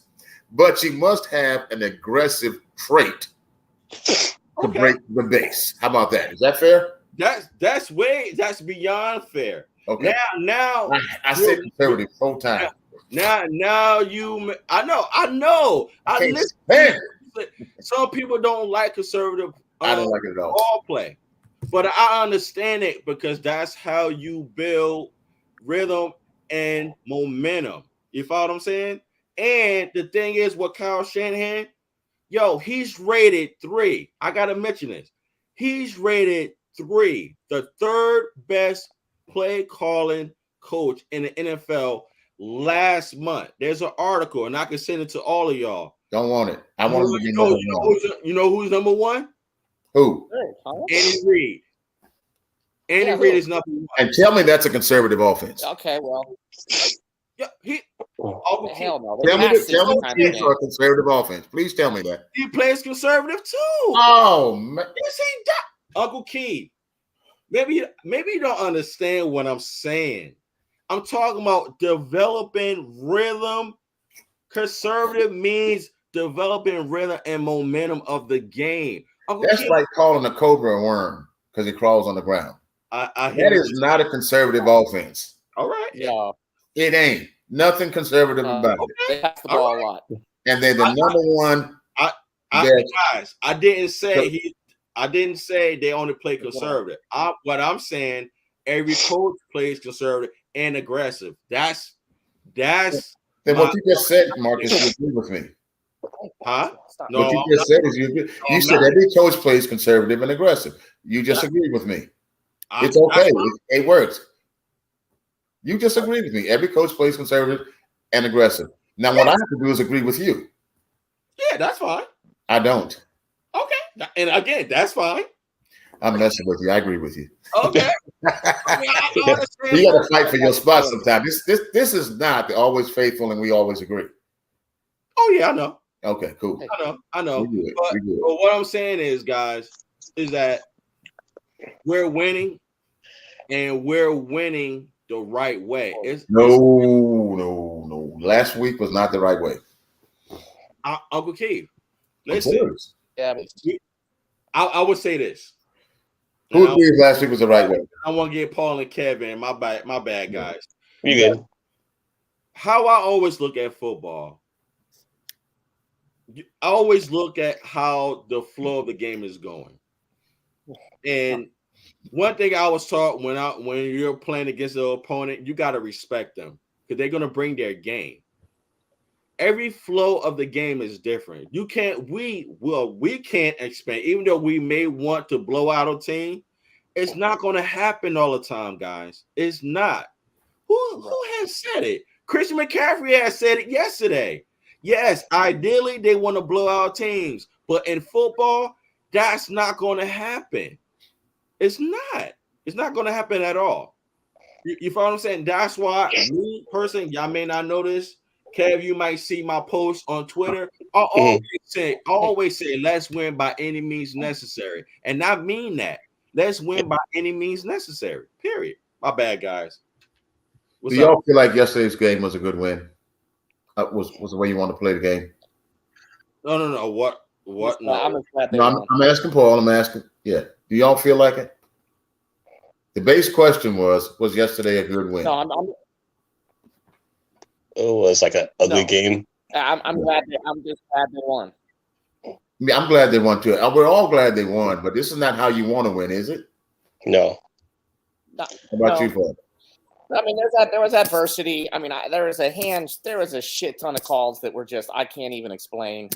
That I agree with one that. ball, With all that being said, we should have kicked their butts. Nobody knows who's going to win this game. It could have gone either way, and it was like a hard-fought battle between these two. From a team under 500 to a team that's going to the playoffs, it should not have been this close. Shout out to John Neville's. John has said this was the kind of game that everybody wanted to see. Purdy overcame the adversity. Amen. We all agree. We agree with you, John. We agree with the overcame adversity. We definitely appreciate your comment, John. Appreciate it, bro. But yeah, guys. Let me see. AJ Turkins said, "What's up? What's good, Kevin?" What's up, AJ? That's my coworker from work. We work together. Thank you, AJ, for watching our show. We appreciate your time and your support, AJ. Please hit that like and subscribe button if you haven't. AJ, we'll appreciate it. But yeah, guys, it was Uncle Keith. I agree with you. We all want to win big because our weaponry and because the way we're playing, you know. However, things happen, man. Mistakes happen, you know, and it's clear that the mistakes happen. That's why I like watching the film after after we play the game. And the mistakes is clear, man. You know, they self-inflicted wounds. Yeah, you know? I agree with that. Kyle Shanahan shows it on his face on a sideline when they be making mistakes. Yes. Be like, exactly, Paul. And I'd be like, yo. Now Shanahan, I'll let you know loud and clear with his facial expressions. Exactly, Paul. Kyle Shanahan said it yesterday. He said, I'm hard on my players. You know? Yo, man. Kyle Shanahan, I got your back, Kyle. I'm gonna tell you this game's like a real test. What Shanahan can do for me, stop playing conservative. If I get 3 field goals in a game with the talent we have on this team, I'm gonna stop eating popcorn in that game and drink liquor. What's up, Kevin? And by the end of the game, I'm gonna be in the swimming pool. Kev, what you was gonna say, bro? Man, I don't know. That game was like really, really intense. So this game could have gone either way. Than how this game could have went. You know, the Raiders, they've put a battle between Eddie on us and they know our game, but I'm just glad we won the game. That's all that matters. Yeah, I agree. On to the next. Hamlin's been downgraded to critical condition right now. What happened? He's been downgraded to critical condition. Oh man, that ain't good. No. What does that mean? It means he's still alive. Okay. So as bad as that may sound, at least he's still alive. You can't have a condition if you're dead. That's good. So keep prayers up for this guy. But yeah, keep prayers up. He's not in good spirit. He's not in good shape. Yeah. Hey, Kevin. Yo. If you had to give an MVP to somebody on the team this year, right now, who would it be? On the Niners team or like the whole league right now? Niners team, man. I don't care about the whole league. Oh man. I'm not going to say Purdy. What'd you say? I'm not going to say Purdy. I'm going to say hands down to Brock Purdy because ever since he stepped up for Jimmy, he made a game changer for us. You know, he's did a lot outstanding that Jimmy can't do. Like Jimmy, he panics. You know, he doesn't doesn't throw the ball away. He just gets the sack. But Purdy, he avoids the sack. He trying to find his way, finds his rhythm to do what he does best. He makes some good plays, get everybody involved with the team, not just one person. He gets everybody involved. Like Purdy, he throws it like Ayuk, Debo, Ray, Juwan Jennings. He's a difference maker. But I'm just glad we have Purdy in our side, and he's been a huge step up for us. That's a great answer. I agree. And in my defense, well, in my case, if he wins the Rookie of the Year, I'll be super ecstatic, shocked at because there's not that many rookies playing like really well like Purdy has. He hasn't. Nobody else play like really good numbers like him. But I think he has a good chance winning Rookie of the Year as a quarterback. I agree with you. I agree, man. Hey, Paul, I'm going up like this because you're in the top right-hand corner of my screen. Okay, nice. What about? Man, So what are we doing? The whole team? Yeah, MVP. The whole team? Yeah, it's got to be Bosa for me. 12-4. He's been in every game. He just disrupts everything on defense. The way the defense is designed from front to back, it literally all starts with him. And he's been the catalyst for this team. For me, it's got to be Bosa at this point. Yeah. How about you, Mark? I agree. You took my answer, Paul. You know, what? So you, my brother. He took my answer. Nick Bosa. Nick Bosa. Oh, Bosa. Okay. Nick Bosa. Yeah, reason why, man. Before we went on our winning streak, Nick Bosa has been carrying us. The defense has been carrying us. It's just that the offense is starting to catch up. You know what I'm saying? And we have to shout out Jimmy G. He had that 4-game winning streak before Brock Purdy stepped in after Jimmy G got hurt. You follow what I'm saying? But the defense, most of these games has really been playing lights out. D'Amico Ryans and his staff on defense has been doing a great job. I will have to give the MVP to Nick Bosa. Listen, guys, we got the number one defense for a reason. It's not easy being the number one defense. We haven't been a number one defense in a while. We've been a top 3 defense for a couple of years, but not the number one defense in a while. I will say this, right, in regards to Brock Purdy. Kudos to Brian Greasy. We got to give him his roses. Reason why. Check this out. And y'all may know this, and if y'all don't know this, y'all need to know this, and also our faithful viewers. Brian Greasy has never been a quarterback coach. Never. This is his first time being a quarterback coach. Wow. That says a lot, guys. I think he's a lot. Right. That says a lot based on his experience as a quarterback. You follow what I'm saying? Well, yeah. I mean, sometimes because he played, that's gives him more leverage to speak on what a play's design is going to do than just some really educated mind, such as us. Right. Whatnot. Has it occurred to anybody that his father was a great quarterback also? Yeah, his dad. And he has a history. Right. He's been coaching and been coached by a great quarterback his entire life. So to say he's never had the position doesn't mean he can't coach that position. My MVP was proven yesterday to me. The defense let us down yesterday. They did. And a young quarterback kept us in and put us in position to stay in the game. Now, at the end, the defense recouped and made the play when it had to make the play. True. So I give the MVP to the defensive Purdy. Split it. Are you cheating? No, I'm not cheating. I'm telling you why I'm not cheating. You cheating, guys. No, let me tell you why I'm not cheating. I'm gonna tell you why. Because you said Jimmy G had a 4-game winning streak. During that time period, the defense was lights out. I didn't give him the MVP though. All right. When Purdy came along, he kept us in games while the defense went through injuries and challenges, but they hung in there. Right. Correct? Right. And I would give them co-MVP if not for one other person. C-Mac. Difference maker, they won. You done made a rule, then broke your own rule. You just said one MVP. No, I said co-MVP, half and half equal one, but if not four was a qualifying statement. C-Mac. How many games we lost since he been on our team? Who's this? Oh, we already know the answer to that. None. What the hell's going on here? None. Yeah. MVP. Yeah. That's my point. I think McCaffrey is our MVP right now. We got a great quarterback we didn't expect we were going to have. We got a defense as we're going through some changes we've been able to sustain. But our conversion rate, our flexibility has been a direct result running through C-Mac, in my opinion. Gotcha.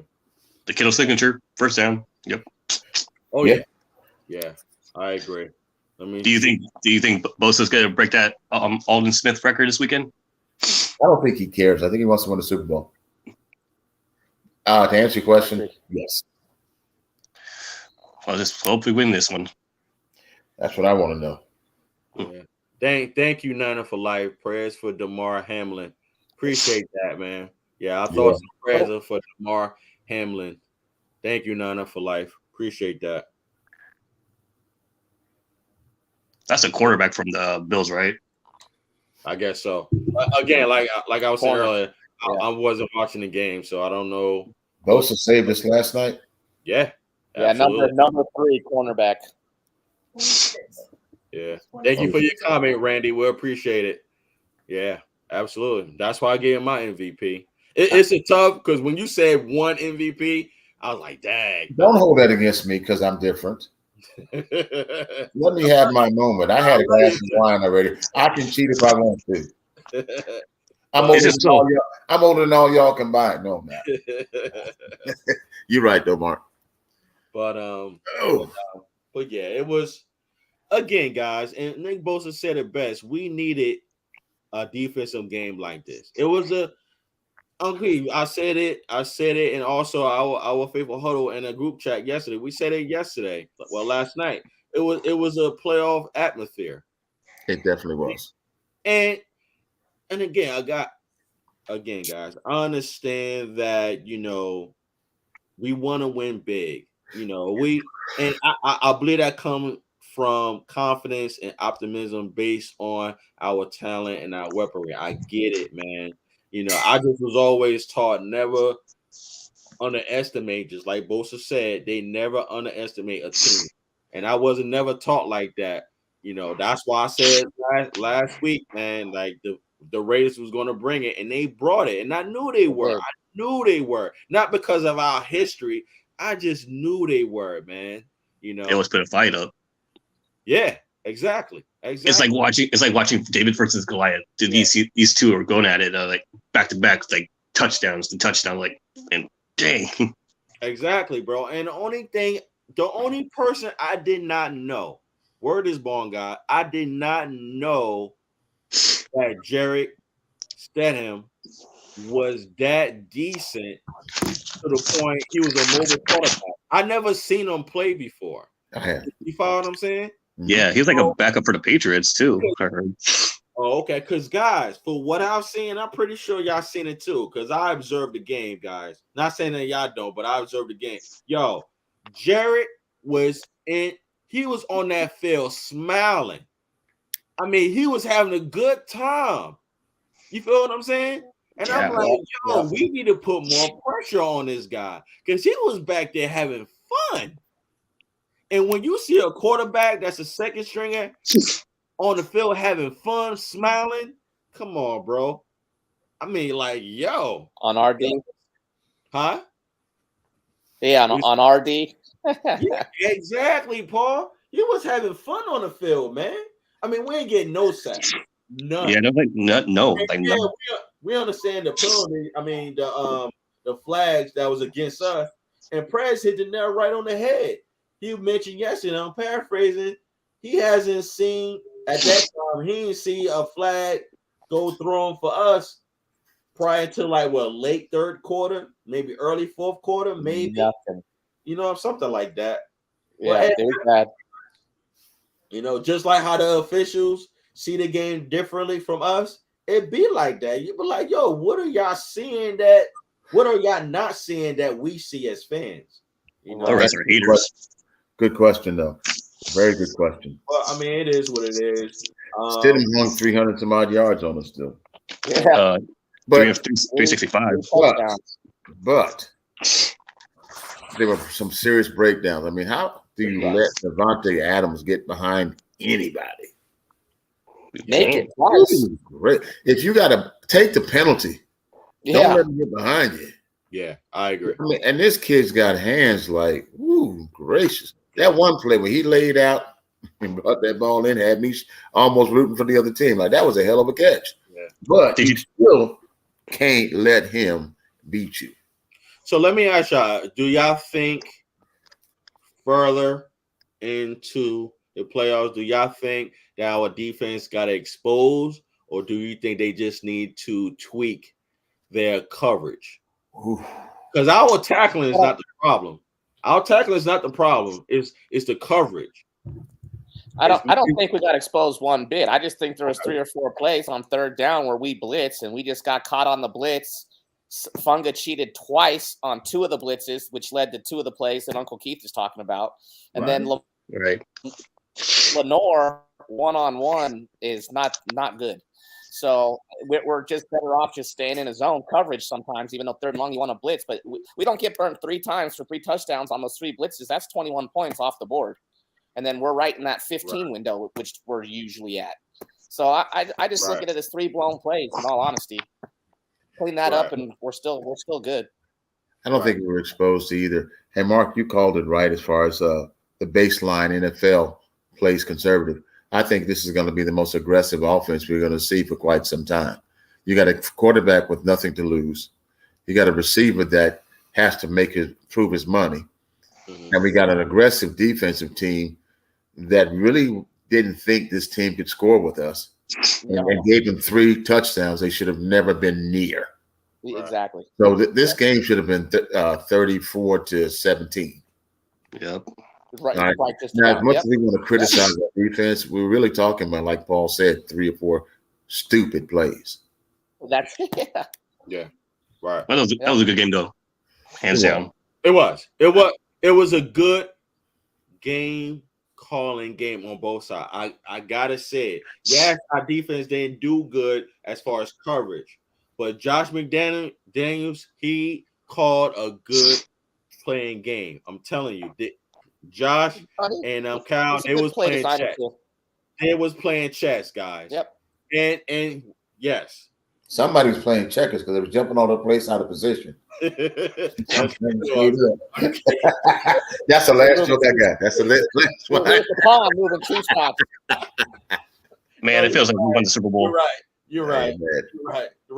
Because he did get his hand caught in the cookie jar. Yeah, damn sure did. I mean, for real. Make the Pro Bowl, you ain't got to act like a professional fool. I mean, you got to stay in your lane. Yeah, because I will say this, and I've said this before. I told Prez this many times, yo. Honestly, guys, Fred Warner has gotten better as far as pass coverage. Absolutely. But he got exposed. He got exposed last night. Well, Darren Waller's fast. He's probably the fastest.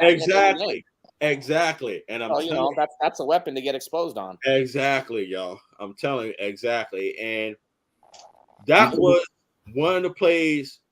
That was one of the weaknesses I was concerned about regarding our linebackers as far as in the red zone. You follow what I'm saying? Regarding Fred Warner. He's a great tackler, but he's not fast.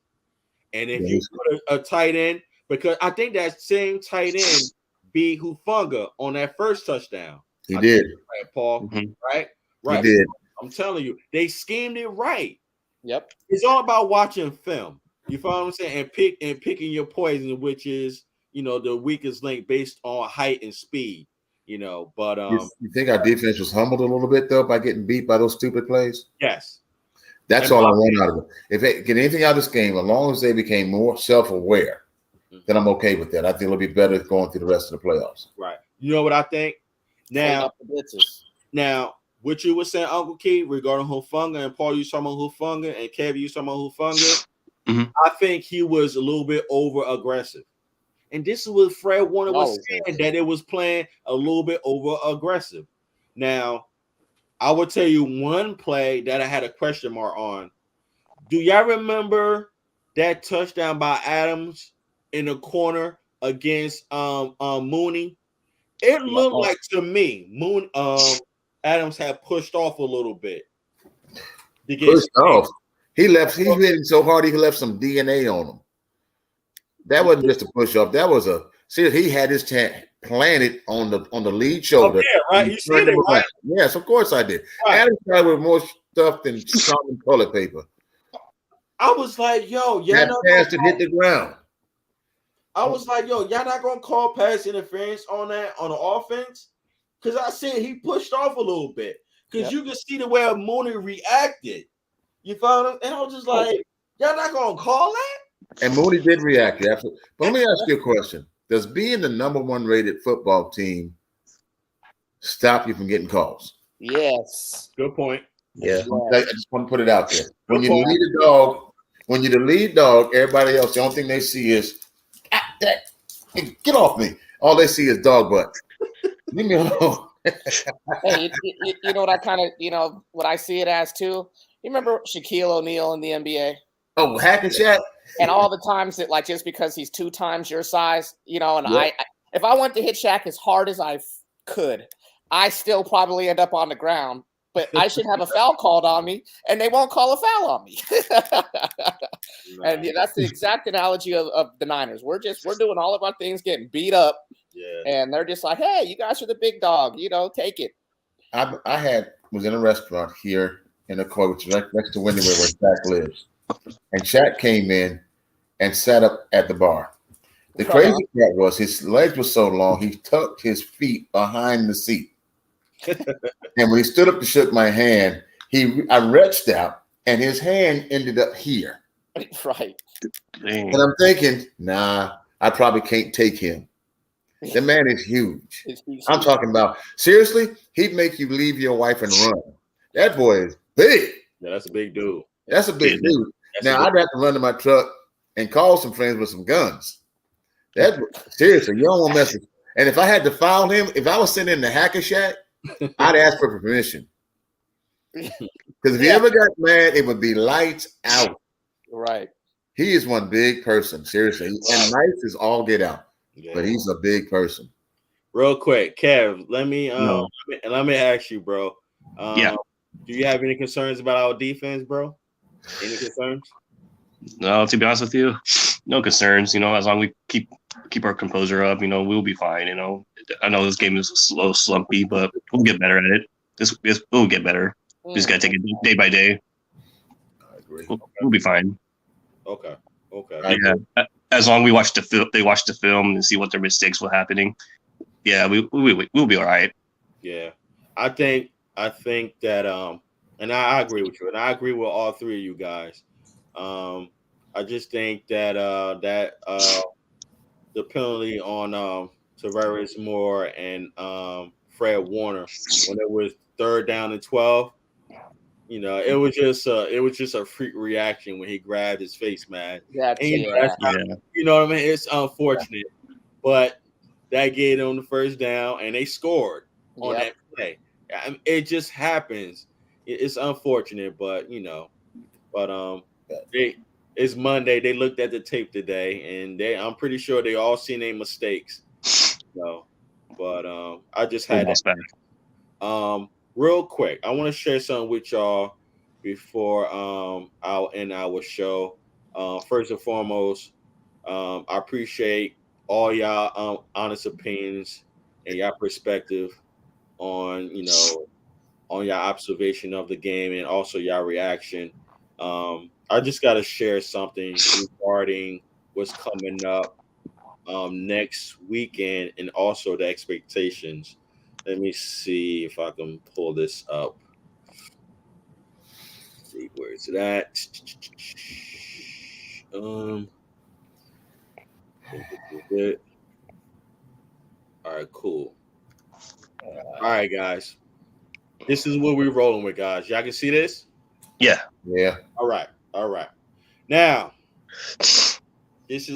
I'm asking y'all opinion regarding after we play Arizona. Now, as y'all can see, if the 49ers beat the Cardinals, right? Mm-hmm. Okay. It's a possibility we'll play Green Bay. Green Bay has to beat the Lions to get the 7th seed. Right. If Green Bay beats the Lions, they get the 7th seed. And let's just say if Philly beats the Giants and maintain the number 1 seed, they get the number 1 seed and we get the number 2 seed, which means we have the number 2 seed, and Green Bay Packers will have the number 7 seed if they beat the Lions. Okay? Now, on the flip side, if the Lions beat the Packers, right? And if the Sea Chickens beat whoever they play, I forgot who they play. If the Sea Chickens beat whoever they play, we play. Let's just say the Lions win and the Sea Chickens win. We play the Sea Chickens because the Sea Chickens would claim the 7th seed. You follow what I'm saying, guys? Uh-huh. That's if only Philly wins and we still have the number 2 seed. Hey, yeah, the Seahawks 8-8 right now. Yes, I think so. I can double check that. They would have to be. I thought they were 1 game backs because I thought that Detroit Green Bay game was for that 7th seed. No. That's why David Lombardi has it 1, 2, 3. Yeah, okay. Right, because if Seattle, if the Lions win and Seattle win, Seattle gets the 7th seed. It must be 8-8. The Lions won't make it. Yeah, it must be 8-8. Yeah. But if Seattle loses and Detroit wins, we play the Lions. The Lions will be 7th seed. Right. There's a lot of ifs out here. There is. There's a lot of ifs. What's the question, though? Well, the question is, that's what I was going to get to. Who would you want to play if we still claim this 2nd seed? Who would you want to play? Green Bay, Seattle, or Detroit in the wild card? Anybody but Green Bay. Because they're hot. They are hot. Anybody but Green Bay. I don't want nothing to do with Aaron Rodgers and that team. They are the hottest team in NFL right now, other than the 49ers. I wouldn't mind playing Green Bay one bit. Yeah, me either. But I understand why I'm saying that, though. I want Seattle. You want Seattle? Yeah, we have a good history between these two, like 2019 when Dre Greenlaw made that huge big tackle. Yeah. And I want Seattle. Like, if they want to bring it on. We'll get you again. Gotcha. Okay. All right. That's my opinion, though. And you know what? Honestly, I agree with either way. Kev, I agree with your opinion, Kev. I would like to play Seattle again. I don't mind. Honestly, I don't mind playing Green Bay either. Or Detroit. Yeah, or Detroit. But, we'll see what happens. I just know that based on this, and I remember listening to I commentated earlier, Green Bay has that leverage. That's why it has number 1. Because if Green Bay win, they get that 7th seed, hands down. Yeah, they had the tiebreak over Detroit, but I wasn't sure how they had it over Seattle. That's the thing that's interesting. Yeah, right. We just got to sit this out and play it out and see how this goes this weekend and go from there. And as you can see, Seattle has that leverage over the Lions. If Seattle and Detroit wins, Seattle still gets the 7th seed. You follow what I'm saying? Right. Mm-hmm. So that's why I was just asking if it was y'all, like who would y'all want to face? You follow? Because for honestly, guys, yes, our goal is to get the number 1 seed. However, I don't think the Eagles gonna lose to the Giants. I don't think so. Even without Jalen Hurts playing? He might play, Uncle Keith. He may not. That's true too. That's true. If he doesn't play, the Giants can beat him. I think so too. And I don't think you expose Jalen with the injury he has to this game. Right. Is the Giants have the 6th seed? They're in the 6th hole anyways, no matter what. Right. That's true. And they may not start all their starters either, so they're not playing for anything. They're not trying. They just don't want anybody hurt. Right. Yep. I agree. So I don't think the Giants. I don't think the Giants are playing to win. In all honesty, so okay. Just maybe their secondary guys play well. But. So Paul, you think the Eagles going to solidify that victory? They should. I just think they got a better full ball club than the Giants, especially if the Giants aren't going to play their best guns. Yeah. I just think the Eagles as a team should be able to out physical the Giants. I got you. Good call, but I still don't want to play the Green Bay. No, I'm hoping I'm wrong. Yeah, because they jealous. I love to have the 1 seed. I mean, of course, we could beat all 3 teams, but we know in the playoffs you got to win that day. Bottom line, you got to play your best game that day. Game plan and execution all day long. You got to play our game. I'm sorry, Paul. Those last couple of weeks in January, that first week in February, if you're traveling up to Philadelphia, you don't know what you're going to get yourselves into. Okay. Yeah. All right. So, Uncle Keith, you're saying Seattle or what I said? The Sea Chickens we beat so much it don't even matter. So if I have to pick a team, let's pick Detroit. Let's play Detroit. I don't want to play the Green Bay Packers though. Well, Uncle Keith. Well, only way we play Detroit if Detroit wins and Seattle loses. So okay. So what you're saying you'd rather play the Lions then, right? Yeah, that's correct. All right. So just to let you know, Uncle Keith, so this coming up week, Detroit has to beat Green Bay and Seattle has to lose. Because if Seattle wins and Detroit wins, we're playing Seattle. If given a choice, like you did, I want all that to happen, so we play Detroit. Okay. Well, that's what I'm saying. But if I have to play Green Bay, I won't like it. Yeah. And because it ain't gonna change, you know what I'm saying? But if you're giving me a choice, vanilla, strawberry, or chocolate, I'm taking chocolate, Detroit. Okay. I got you. All right, cool. All right. So, don't take away my choice. No. I was just telling you. I know it's complicated because a lot of things going to be decided by 4:00 Sunday. No. I was just telling you, Uncle Keith, for it to happen for us to play Detroit, Seattle has to lose, and the Lions got to win. That's all I was saying to you. And I totally agree. And if that's the case, then they knock Green Bay out, and we ain't got to worry about it.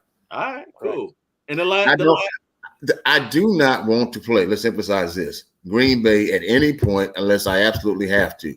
That is the one team that has enough talent and stuff coming together that they can be problematic to any other team in the league. Yeah. Hands down. Detroit is not a slouch, and neither Seattle's has overachieved, but Green Bay has a legitimate Hall of Fame quarterback that can do some damage to you. Right. They're hungry. Yes, they mean. They straight up mean. Yeah. They cheat. You don't want to play that team early in the playoffs. Right. And the momentum had changed as well. And I feel what my brother Paul is saying that play Seattle. Just a reminder to myself and to the faithful Huddle. Beating a team 3 times can be done, but it's hard to do. Extremely rare. It's hard to do. Not saying that I want to duck them. However, it comes to the point they win and they get that 7th seed, so be it. We got to play them. So honestly, to answer my own question, I don't care who we play. I feel like I'm cheating by not really giving y'all the answer. Oh no, I wasn't gonna call you out on cheating. I promise I wasn't. I wasn't gonna call you out. But honestly, the way Green Bay is playing, guys, you don't play. I think we're gonna play Green Bay. I think we're gonna play Green Bay, and I want to play Green Bay. I want to play the best. You follow what I'm saying? I want to play the best. No, and I don't. I like playing Green Bay anyway. I do too. It's something about playing. I like the Niners beating up on Green Bay an awful lot. Let me tell you. One of the favorite. I want a Super Bowl, and I don't want any Mickeys in the mix. Green Bay. Right. And Kev, won't do it.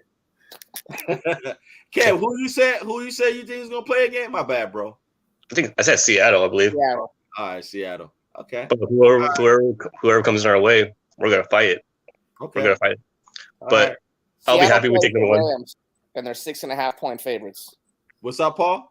Seattle plays the Rams, and they're 6.5-point favorites. Everybody's favorites against the Rams. Who's at home? Is it the Rams at home or Seattle? I think Seattle's at home. All right. Seattle's. Because if the Rams at home, I think the Rams going to win that. Yeah, Seattle's on the bottom, so they're at home. Oh, we'll see. We'll see this weekend, man. Anything can happen. It's gonna be fun, guys. Yeah, we'll see what happens. It's gonna be fun, but I'm getting old. Yeah. So with that, on that note, guys, again, man, all y'all opinions is appreciated and valued. With that said, Faithful Huddle, what are your final thoughts regarding anything that's on your mind, guys? What's up, Kev? Just want my final thoughts. Just all I can say, Happy New Year to everybody, to my family here. What's up, guys? Happy New Year. What's up, brother? Happy New Year. Man, let's just go for that Quest 6. Go for it. I agree. By any means necessary. Go Bear, go home. Yes, sir. What's up, Paul? Yeah, I just look forward to Shanahan adding Debo back and Ayuk and Kittle and McCaffrey. I mean, that's going to be a fun show to watch when we're all healthy, and I hope we get to see it. And I hope Shanahan's got about 10 to 15 plays just sitting in his back pocket, ready to unleash when it's time to come. And yes, sir. I don't care who we play. Let's get it done. Yeah. Yes, sir. Yes, sir. Yes, sir. What's up, Uncle Keith? I always like to end on some wisdom I've learned along the way. And I sold an 86-year-old woman last week a Miata convertible. And I had the nerve to ask this old lady, why would you want at your age to buy a convertible? She said, son, you seem pretty bright to me, so I'm going to ask you a question before I answer your question. I said, okay. She said, what's the difference between an optimist and a pessimist? Talk about it. I said, pessimism. She said, no, you already wrong. She said, a pessimist says things can't get any worse. An optimist says, yes, the fuck they can. I mean, yes, they can. So my whole point in saying that is this. With how it relates to football is that you can't take anything for granted. You have to play your best football at all times. And you have to be optimistic, but be realistic at the same time. We need to be able to go to the top. We need to get all our players back and get them touches and get in the rhythm. And I believe that we can beat anybody when we play our best game. That what our challenge is to make sure we believe we are playing our best game and executing. And Mark, you're 100% right. I played devil's advocate tonight because I thought I was out of wine, and I'm going to finish it with this one thought. I found some. Congratulations. Keith. I would say this, as always. Trust the preparation. Trust the game plan. Trust the eagerness of our players wanting to win. Yeah, win, guys. You can trust their teammates. Yeah, man. They want to win from each other. They want to win for each other, and they're playing for each other, guys. And that's what I love about our team. We have a no ego team, and I can't stress it enough. We have a no ego team. They want to win, guys. You can see their performance on the field, whether they make mistakes or not. You can see it on the field. You know, the film doesn't lie. It doesn't. So all I'm saying is trust the preparation, trust the game plan. Every game plan is designed based on the opponents that we're playing, deficiencies, and their lack of abilities. I think we're going to be all right. I believe we're going to be all right. One game at a time. Let's take care of the Cardinals before we even think about Green Bay, the Lions, and Seattle. I just had to ask that question just to know where y'all mindset is at before we get into the playoffs. We're going to be all right, guys. I like you said they're playing for each other, though. That's a very, very important factor. That factor is more important than a lot of the things we talked about tonight. They are playing for each other for real, Mark. Yeah. You're 100% right. Yeah. As long as we trust our coaches, teammates, and communicate as a team, and we'll be fine. You know, we're going to do it. Yeah. So with that said, to a faithful huddle, God bless each and every one of you. May God guide you all, preserve you all, and you know, we outside. Keep evolving, guys. All right. God bless you guys. We're about to be out of here, guys. All right. Thanks, guys. Appreciate you. Guys. Peace. We out of here. All right.